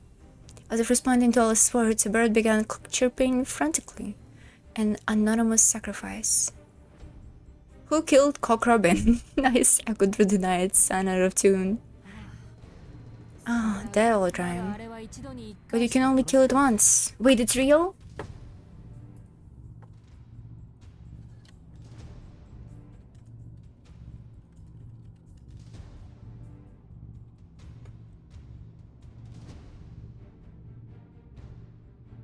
Who Killed Cock Robin is an English origin folk song and nursery rhyme. Hold on. We cannot continue without reading the lyrics. Hold on.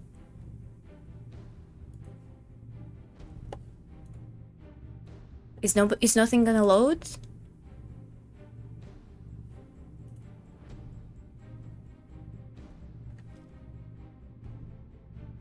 Who kill Cockrobin, I said the sparrow. With my bow and arrow, I killed Cockrobin. Why is his name like this?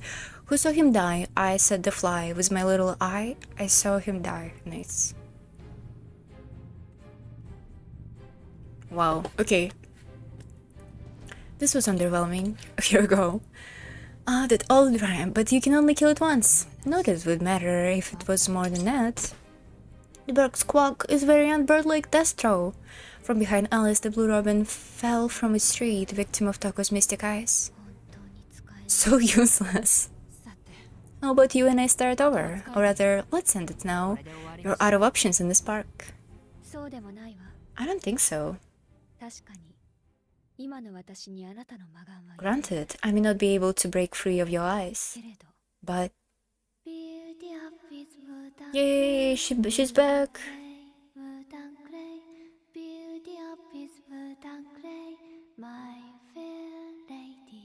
Nice. The song came from the depths of the earth, stirring in mighty quake to mark the birth of something gargantuan.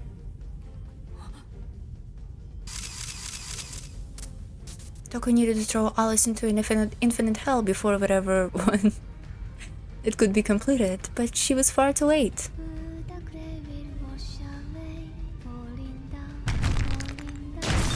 Yes, the troll is back. I like him, he's cool. The ground burst to life. A finger, then another, all rising up like towers. Earth, snow, and brick knitted together, manifesting a giant stone golem. What the hell is this? What's this freak doing here? Mean. Toko was so angry and confused, she could barely gather her thoughts. The bridge giant, the monster from a mainstream fairy tales, rose from the ground, ruining Toko's plan. Yo, no ground, no runes? So true. The giant was extremely powerful, but could only be summoned under one condition. It must be in proximity to a natural river. This was the monster's one and only condition. But this park was nowhere near one, and on top of that, it was rising up directly between Toko and Alice's mud battle. Oh. There's a river, alright. Well, I suppose the river's a bit of exaggeration, and it'll be gone soon. Toko lowered her gaze. She was standing in a puddle of water. Really?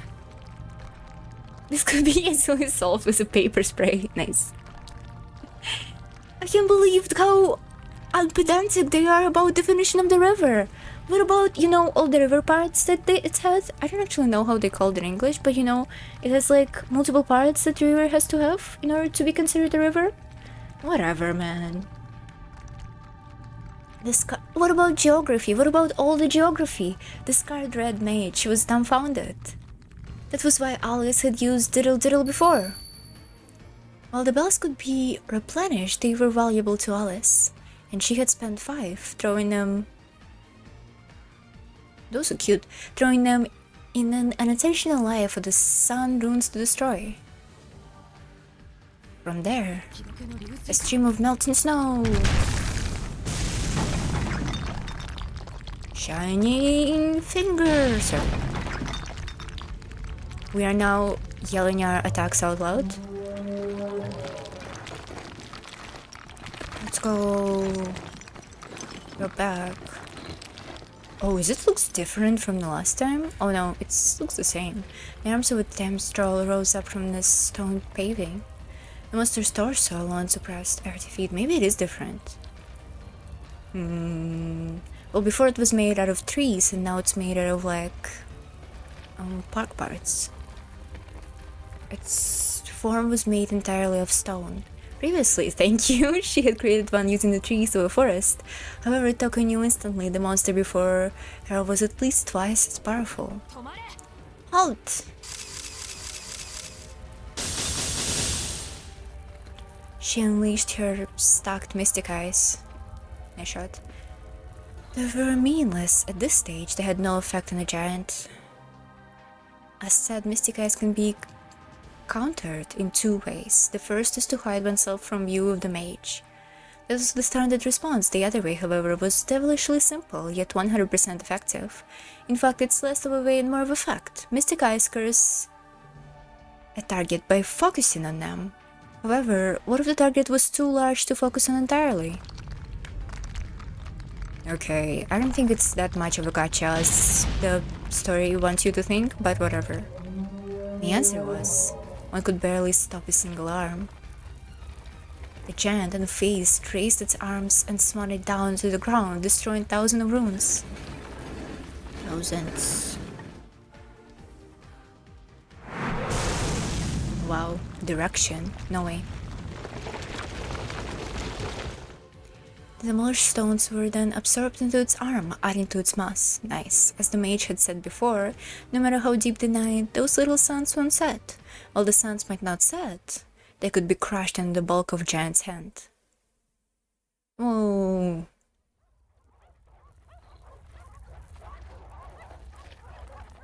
The victor of the battle was decided. Toko Ozaki closed her eyes and prepared to escape. The stray dogs began to whine, fearful of the hulking figure before them. You win this one, Alice. Looks like I'm not much for a mainstay after all. Let's pick this up another time, shall we? Do you really think you can escape, Toko? Oh please, Alice, give me some credit. I should mention, I don't think I'm the one who needs to escape. Huh? There was no hint of bravado in Toko's tone.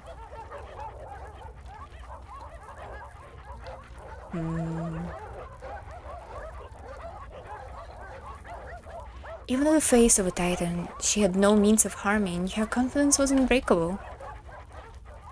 The reason being, the opening act's over. Come out, Beowulf? It was no longer a battle of skill. A fight for survival had begun. Snap went Toko's fingers. In response, a beautiful, high-pitched melody floated in towards the moon. It echoed all around them. The spiral howl dredged up ancient, primal memories. Its source emerged from the shadow and landed next to the mage. Arr, a dog. A puppy. It's kinda ugly. Its head is too big for its body, or something like this. Was this one of Nasu's first novels? Probably. I think Karanakyukai was written first. And then that, maybe? I forgot. It's written in Wikipedia. You can go and read it if you want. Alice's lip trembled faintly. Not from fear, but with admiration once she recognized the creature before her. It was a majestic golden beast, beyond the domain of both magical and phantasmical, simply divine.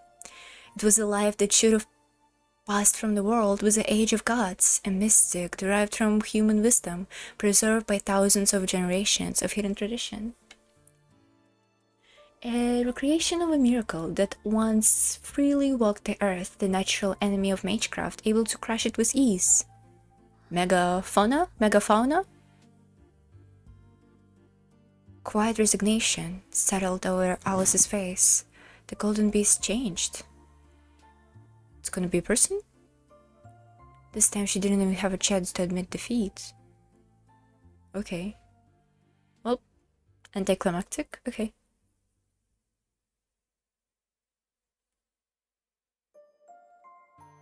The sun is back. She could hear the beast breathing in her ear. No, my baby! She seemed to get unconscious for a short time. No! Alice opened her eyes and took a deep breath. No! Each cough sent pain shooting through her body. Blood rose from the pit of her stomach and she sputtered onto the cold ground. When her vision returned, she was able to make out the distant sky, fallen snow. Got a message, sir. And the golden wolf. The wolf panted. It stared at Alice, saliva dripping from its mouth onto her cheek. Ew! Rather sharp fangs lined its jaws, and its fur glossier than that of any animal she had ever seen. Brutal, knife-like. Ooh, this is a nice jaw. Claw protruded from its massive blood-stained paws, and yet it did not smell like a beast. Surely, oh, maybe that's a familiar. Surely the presence of such a noble creature, a human would feel like a lesser animal. The battle between Alice and the wolf was over before it had begun. After destroying... No, I can see her poor back. Oh, after destroying the troll, it baptized Alice with its wicked claws. Oof. Oof, you shouldn't put that there. Holy shit, giving her no chance to escape. Its side swamp was turned onto her abdomen like a sword, craving through her clothes and flesh all the way to her heart. Not to be too pedantic, but it's not where her heart is, but whatever. Even so, not once did Alice make a sound. Yo, what an illustration, man. Damn. This little tie gap really makes it scandalous and a bit more suggestive than I think it should be, but holy fuck, it's so beautiful. And the jaws and shit, nah, that's nice. The wolf had her pinned and stared at her face. Her limbs felt ready to break at any moment. This was the situation she found herself in. Now fully conscious, Alice stared at her enemy through the pained eyes. She felt no fear, only cold reality sinking in. Sensing Alice's demeanor, the wolf suddenly paused, its paw still raised. They looked at each other's eyes. You're bleeding. Does it hurt? The wolf's voice came as a surprise. But there was no doubt it was spoken. Or her just fine with pain. The wolf's voice sounded innocent, almost childlike. In complete contrast to what had happened up to this point, the wolf smiled. Either way, you're good gods, lady. The wolf opened its mouth wide and clumped the shell around Alice's neck. Bell. Toko's tone was sharper than the wolf's fangs. The wolf rose. It's Toko. He let her go and slowly turned his head towards the voice. Didn't I tell you not to finish her off? Are you trying to make extra work for me, you mutt?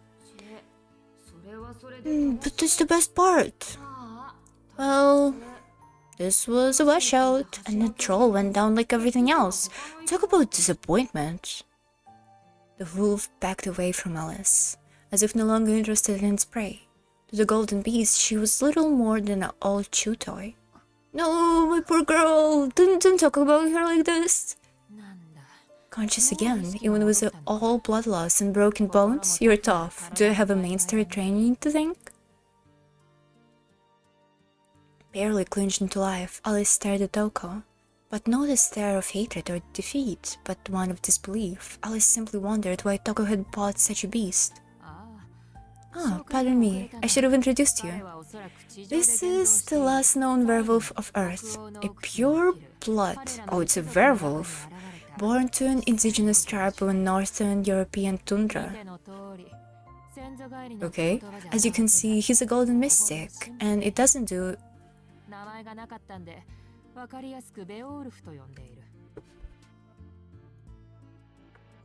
Hold on, quick Google search.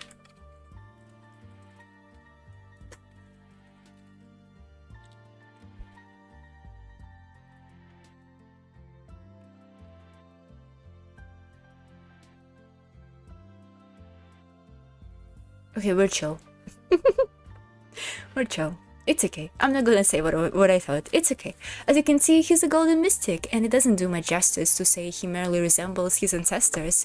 He didn't have a name, so I called him Beowulf. Pretty apt, right? Ooh, the way she said it.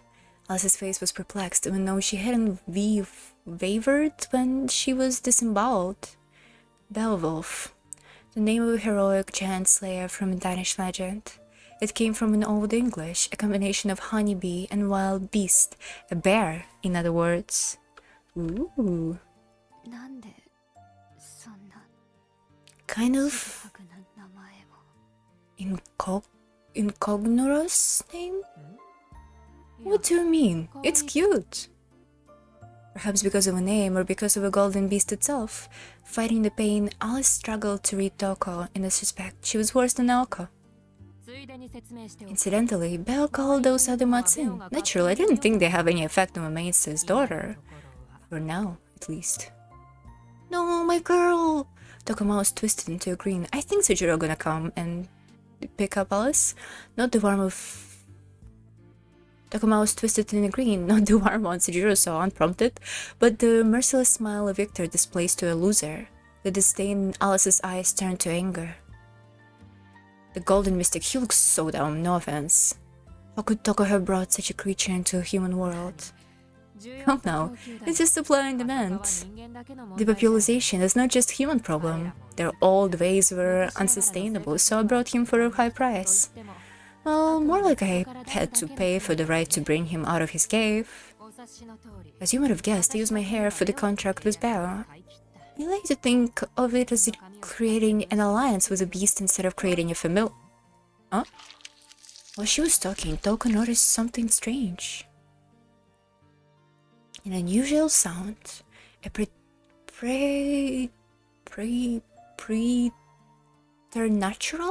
preternatural sound that tore at the mind, a sound that should not have existed, sound of a bones and gore going together into her body. And it was coming from the girl's open abdomen. Regenerating already? No way.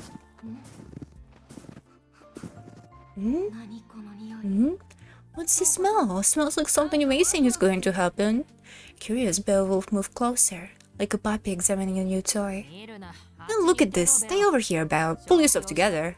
Toko shouted the mud away from her hand. Beowulf lowered his head meekly and withdrew. I must have trained you wrong, going for a girl's belly like that. Shame on you.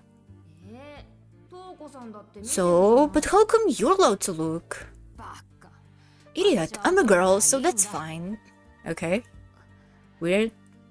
If Alko had been here, she should have been blasted them away for their imprudence, just as she did against Flan Stark. You know, I feel sorry for you. How could you mainstay mother call herself a partner when she's neglected you so much? Parent. Call yourself a parent, meow. With her gloved hand. Isn't your mom dead? With her gloved hand, tuck around her fingers along the wound on Alice's abdomen. Ew! Stop! A flash of pain ran through Alice's body. Alice's had held in her screams, but she finally let out a long breath. She turned her face away in pain or shame. The skin here regenerating already. So many crests on the bone, on the bones, veins, and even internal organs. Even imagined circuits like that would birth is double-edged sword.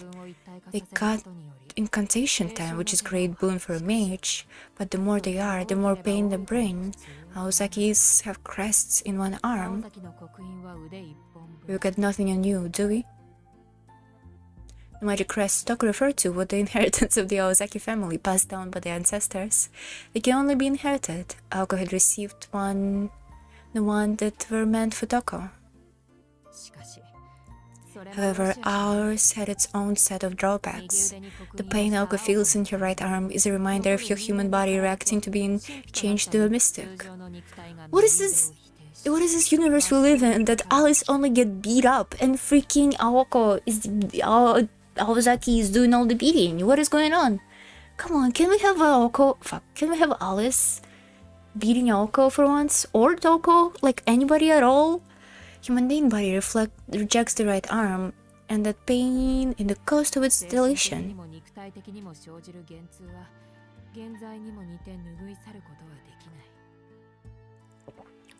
Sorry. It causes both physical and mental phantom pain, like some original sin that can never be wiped away.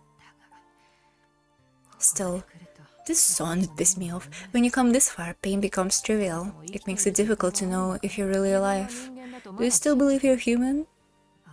Honestly, I sympathize.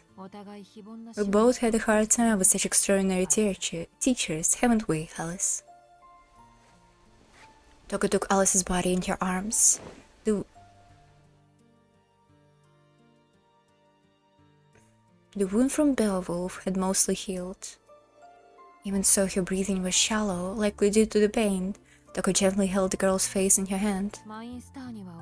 I'm adept to a mainstay mother, and my true opponent was only ever been Aoko. Why? What? Why? Why is she like this? Why is she like this? Why? Why? Alice's lungs spin for oxygen. Toko passed her lips to her. Okay. Would be nice if you sympathize before starting the conflict. Yup. The young girl wriggled, trying to escape, but Toko held her firmly. Beneath the blue moon, the two remained frozen. Can we stop doing this? Then the sound of swallowing. Ew. Why is Toko a cougar in this one? What is she doing? Oh my god, cougars are everywhere. Something... Nasu's kind of weird, dude. Yeah, he is. He very is. Something solid slid down Alice's throat. Was that she went limp and her arm fell. After setting Alice down to her side, Toko stood up. It's not even the first scene in any of the media that I consumed of him where there was gore and like some horny stuff in the same scene at the same time. This is classic Nasu trope. This is so cringe. Well, this time is way worse than usual because of Toko, you know. After setting Alice down on her side, Toko stood up. Thanks, Toko. I'm giving you a dose of my own blend of Rowan, not easily counteracted. If you use magical energy, it'll explode, so do be careful. I went... Don't read too much into it. Passing thing with your mouth is just something I like to do. She said, no homo. I can't believe this shit. You piece of shit. She desperately clung to consciousness. Alice looked up at Toko from the ground. The disgrace from the kiss was greater than the pain she felt in her body. Alice, chill. Toko began walking away, her golden wolf in tow, neither looking back to see Alice's hateful glare. Ah, I almost forgot. Remember those moths Belle called? There's a ton of them around the park, and unfortunately they're still hungry. But as an alpha male, seeing that Belle did to you must have really fired them up.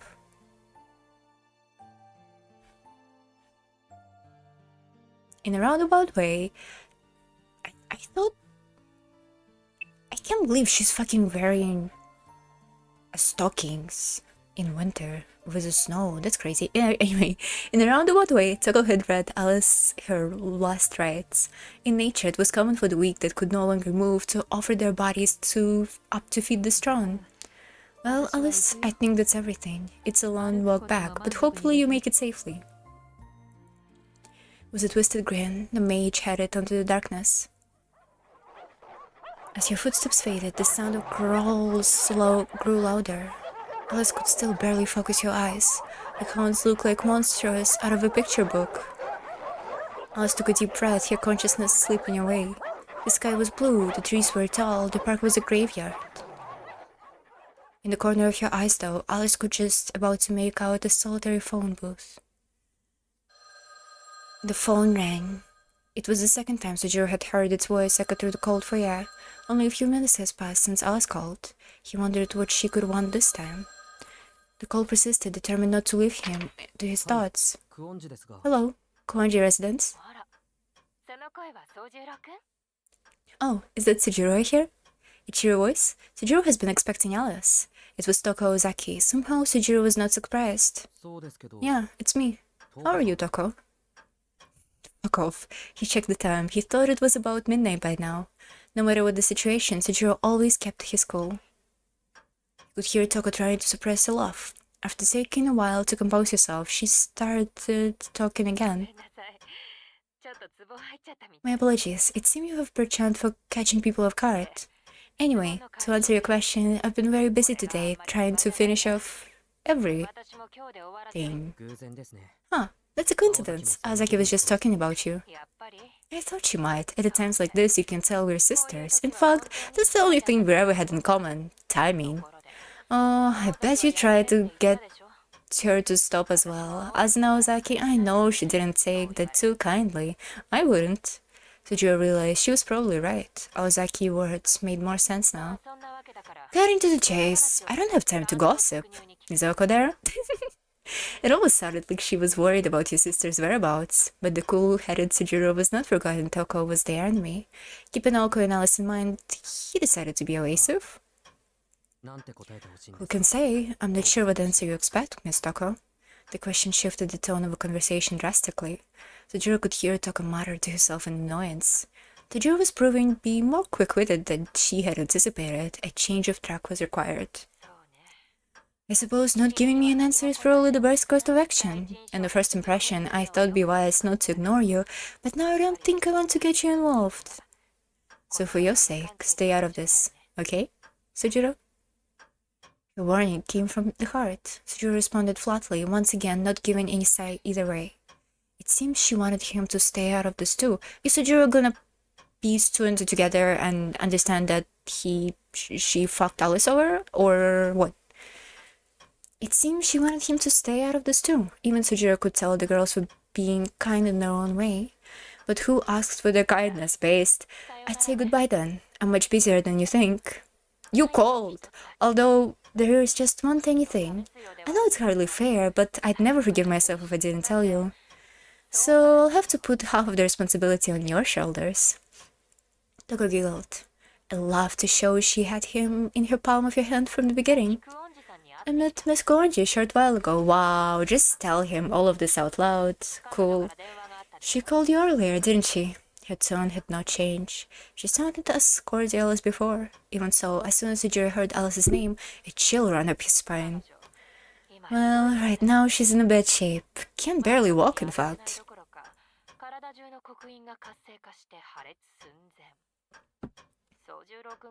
And if she uses any crest, they'll tear her to pieces. Oh, and those broken bones. Ouch. At any rate, she could lose consciousness anytime. Not great news with all those scary stray dogs around her. If you ask me, she was about 10 minutes before she was nothing but a pile of bones. She spoke as if she was telling a joke. If it was a joke, it was a bad taste. However, Sujiro knew this was anything but. She was telling the truth. She had not heard of the dogs attacking anyone in town, but the noise he heard while on the phone with Alice suddenly made sense. Dogs, a pack of them, no doubt about it, they were surrounding their prey. Why had not caught on sooner? Squeezing the receiver in his hand, everybody's stupid. Sujiro cursed himself. Alice had been calling for help. Even then, backed into a corner, she had not wanted to involve Sujiro. Still, she needed help. The way she said his name so lightly. Where is she? Lol. Doesn't know shit. He spoke abruptly. Even though he knew Toko was his enemy, he was confident she would answer him. That was the reason she called. I can tell you, but just that moment I do, you become my enemy. Do you have a deal? Sujiro realized what was happening. He was being tested.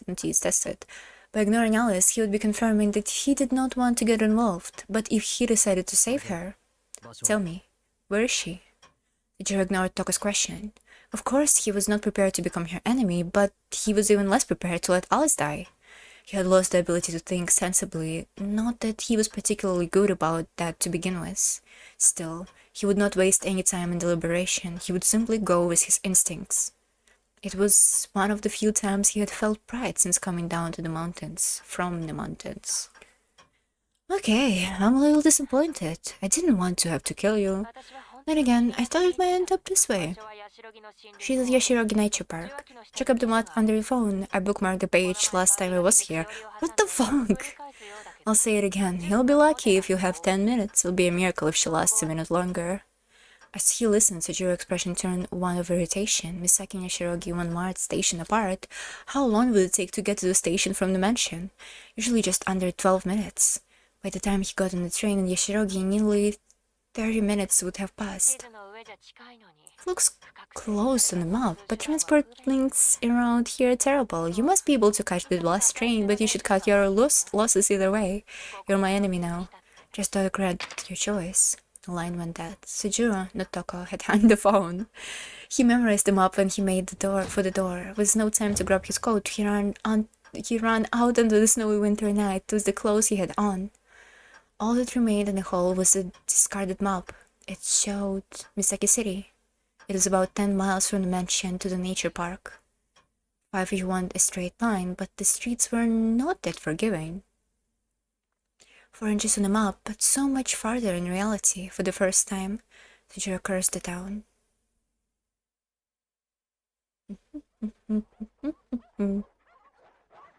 The dogs. Luckily, Sujiro has a lot of experience with dogs, probably from his life in the mountains. Alice's injuries was not limited to her abdomen. The wolf had punched a hole straight through her back, crushing her lower vertebrae and leaving both of her legs paralyzed. What the fuck? Through her magic crests were repairing the damage. It would likely take another hour before recovery. At the very least, her heart and slender arms still worked. Although, after crawling along the ground to the phone booth, those too were failing her. As the crest healed her wounds, a searing heat ran through her body and tried to overwhelm her. It was as if her body was no longer her own, like she was transforming into another creature. The poison throbbing through her open wounds hurt emotionally more than physically. She had used to pain, but she could not accept the disquieting feeling. Not that she had any intentions to. The moment she did it would be her last. Oh, poor girl. Alice wrestled with the discomfort from her abdomen with her magic crest, and with her consciousness holding on by a thread, she took the phone in her hand.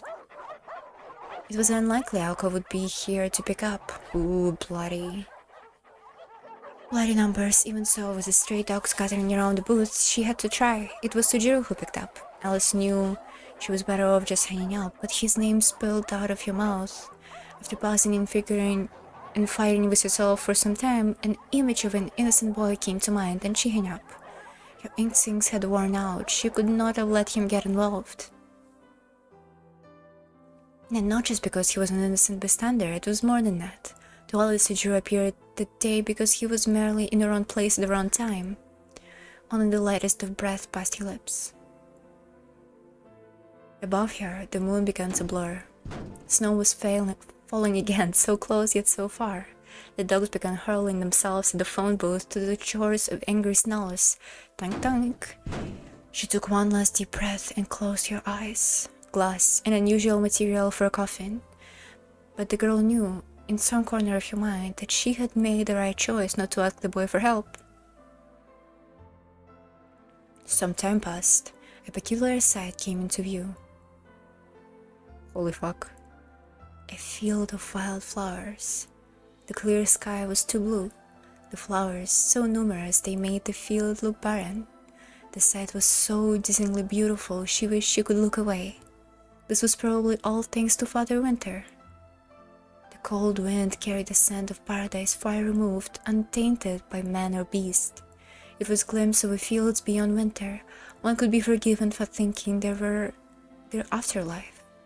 Come to think of it, she remembered how funerals were sad, yet always beautiful. She cried. She made an incongruous whine, a sound of life. Her breath was strained and erratic. Hollow and useless was the heart that she once used to fend off pain. It was as though she was in a space between disconnected body and mind, a crying woman and a silent child. High was the sky, deep was the forest, unmoving were the people. No footsteps or voices of salvation came. Who was that looking innocently up the sky in the stillness?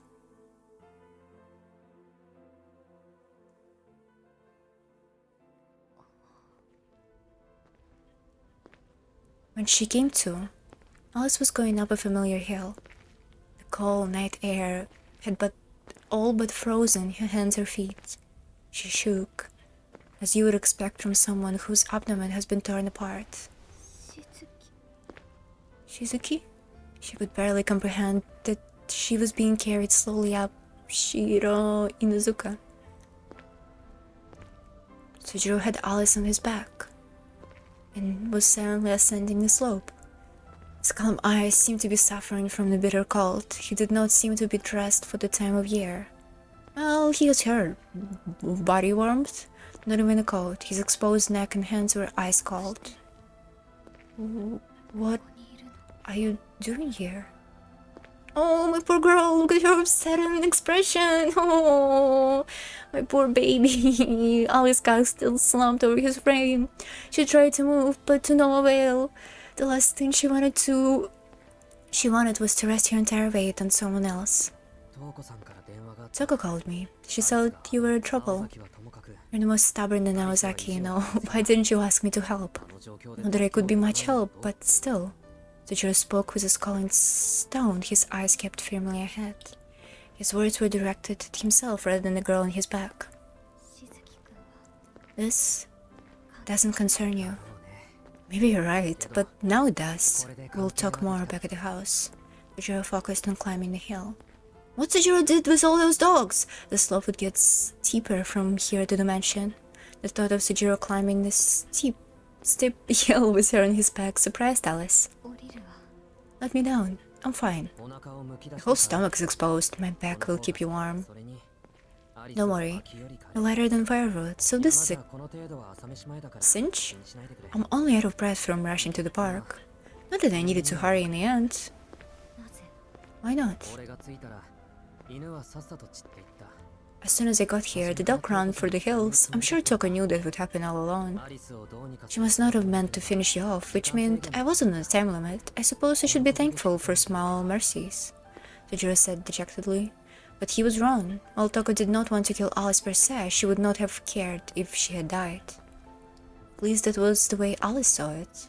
She did not know how long it took Sujiro to get to the park, but if he had not come, the phone booth would have collapsed and she would be dead. Alice did her best to suppress her thoughts and feelings.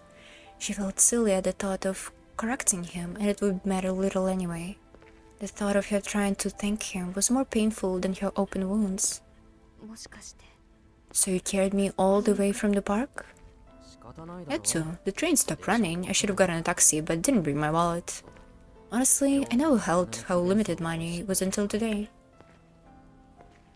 Not sure why, but this battle felt a bit disappointing. Alice summoning a troll out of a battle was silly, but Toko winning because she heard that mystic werewolf and Alice just staring without reaction felt kind of forced to me. I can see that. It was clearly, despite every oh, I'm pulling that card out of my sleeve. Oh, I'm pulling this other card out of my sleeve. Oh, you didn't see this coming. It felt very short. The previous fight that we witnessed, the Alice fight and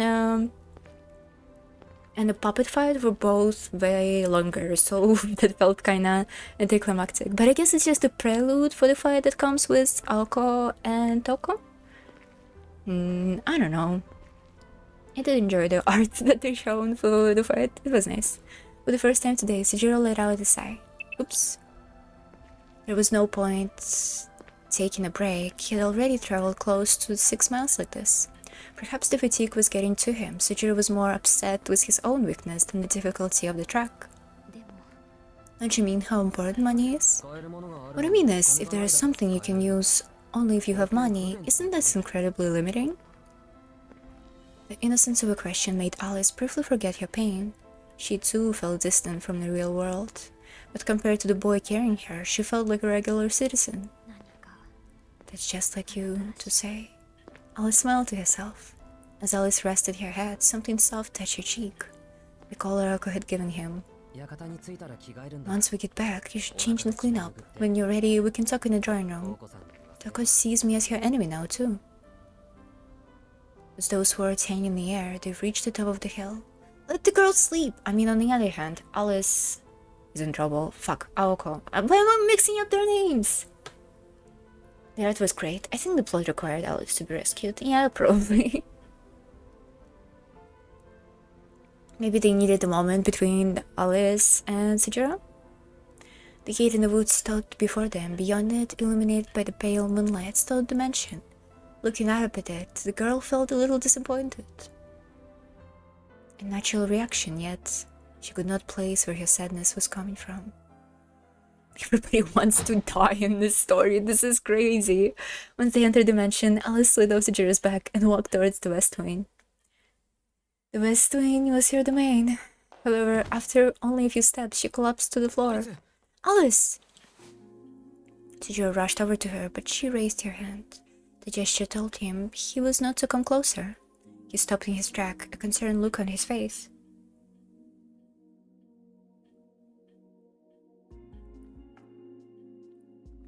Her pale skin gleamed with sweat. Her expression uncharacteristically strained. I'm fine. I can make it to my room on my own. Stay here. I'm going to mend my clothes. I'll be back shortly, and then... The pained look in Alice's eyes told Sujiro they would talk later. He knew he could not stop her. Sujiro reminded himself that she was the one in pain, not him. Alright then, tell me everything when you come back. Alice took a deep breath before slowly disappearing down the corridor. And an eventful 5 minutes passed. Alice returned wearing a fresh set of black clothes, but her complexion remained pallid. With a small sigh, she carefully leaned against a pillar in the foyer and slid down it until she was sitting. Alice, if you're in pain, you should lie down. Sujiro sat across from her on the cold floor. Not again. Oh, look at your face, it's so sad. I'm not in pain anymore. I don't need to lie down. I was forced to swallow a ramen, so my body can't heal completely. At least let me get a blanket for you. No, if I stay here, the cold won't bother me. You seem to be telling the truth. Sujiro remembered Oko telling him that as long as Alice is inside the mansion, she would be comfortable. Okay, as long as you're warm. So, what's this ramen thing?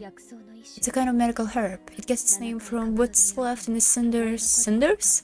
After it's burned 7 times in the stove, and it's used as a ward against spirits. It's not good for regular people, but for me and Naoko it's worse. Once it's in our bodies, it reacts badly to the production of magical energy, and there is nothing we can do but wait it out. So, it's a poison? No, like I said, it was originally used in medicine. I'm using magical energy to heal right now, so I'm having to fight it, but once I'm fully healed, I'll be fine, as long as I don't use magecraft. Basically, I won't be any use until I fully digest it. Alice paused. She decided not to say how many days that would take. Oh. Anyway, it's nothing you need to worry about. I can imagine the pain. I can manage the pain. It's just a result of my circulation. She worked hard to keep her tone calm. Oko had barely blinked when she was stuck in the back, so mages... Oko had barely blinked when she was struck in the back, so mages must have had an unnaturally high pain threshold. Sujiro was surprised and bewildered by what she said. If wounds didn't count as long as the pain wasn't too bad, then nothing would hurt except an injury that killed you. Fine, let's talk tomorrow. For now, I want you to rest. What about Oko? I won't be any better then. It doesn't matter. You need to take better care of yourself. He stood up. I'll take you to your room. Or how about the drawing room? It's never been in the West Wing, so I don't know where your room is. I'm fine here. I need to be here when Oko comes back. Are we not thinking that Toko gonna go for Oko? No? Alice looked up at the skylight. The moonlight illuminated her pained face. The foyer looked like it belonged to a rundown castle. Only a moon and Alice seemed more vivid than reality. Where did her strength come from? Sujiro stared at her. Without understanding the significance of Alice's gaze, he turned his gaze into the night sky, powerless as it was.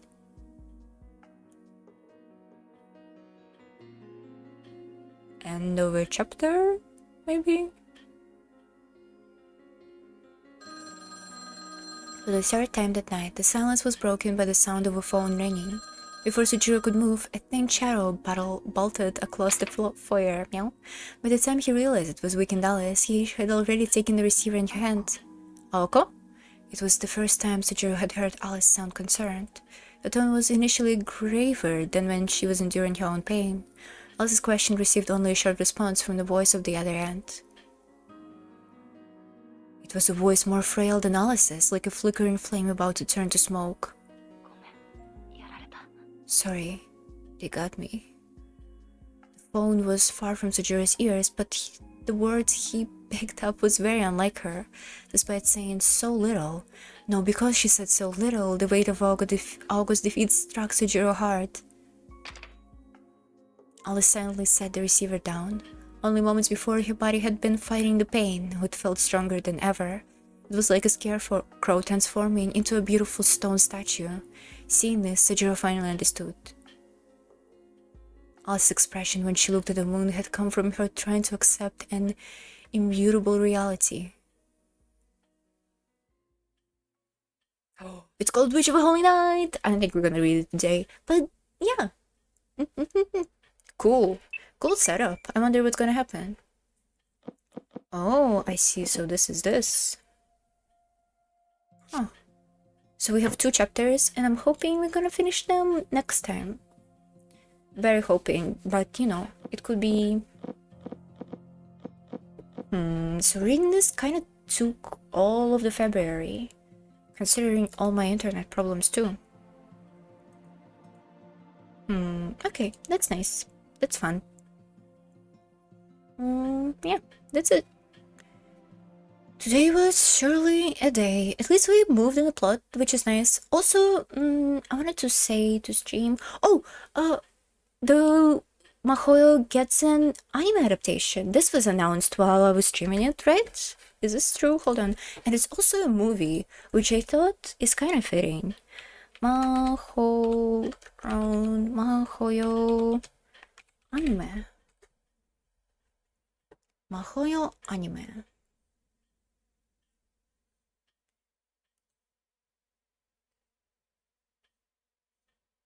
Misconception about who decided to Mahoyo anime to be a single movie. I think it could be a good one movie, maybe.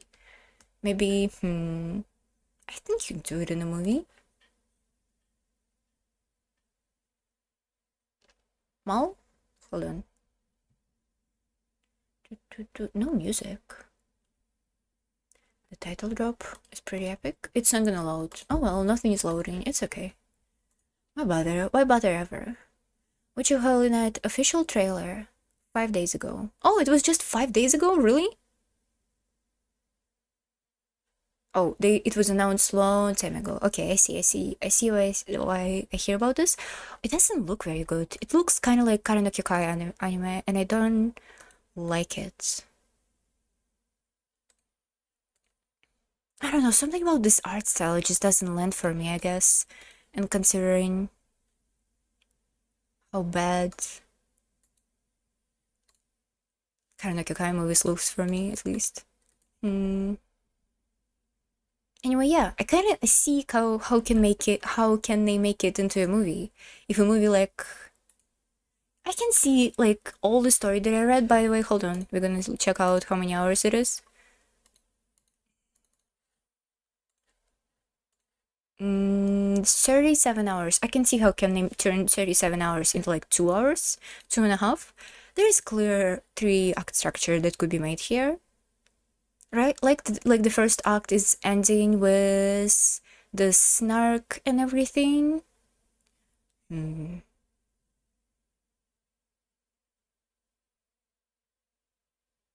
do I think that?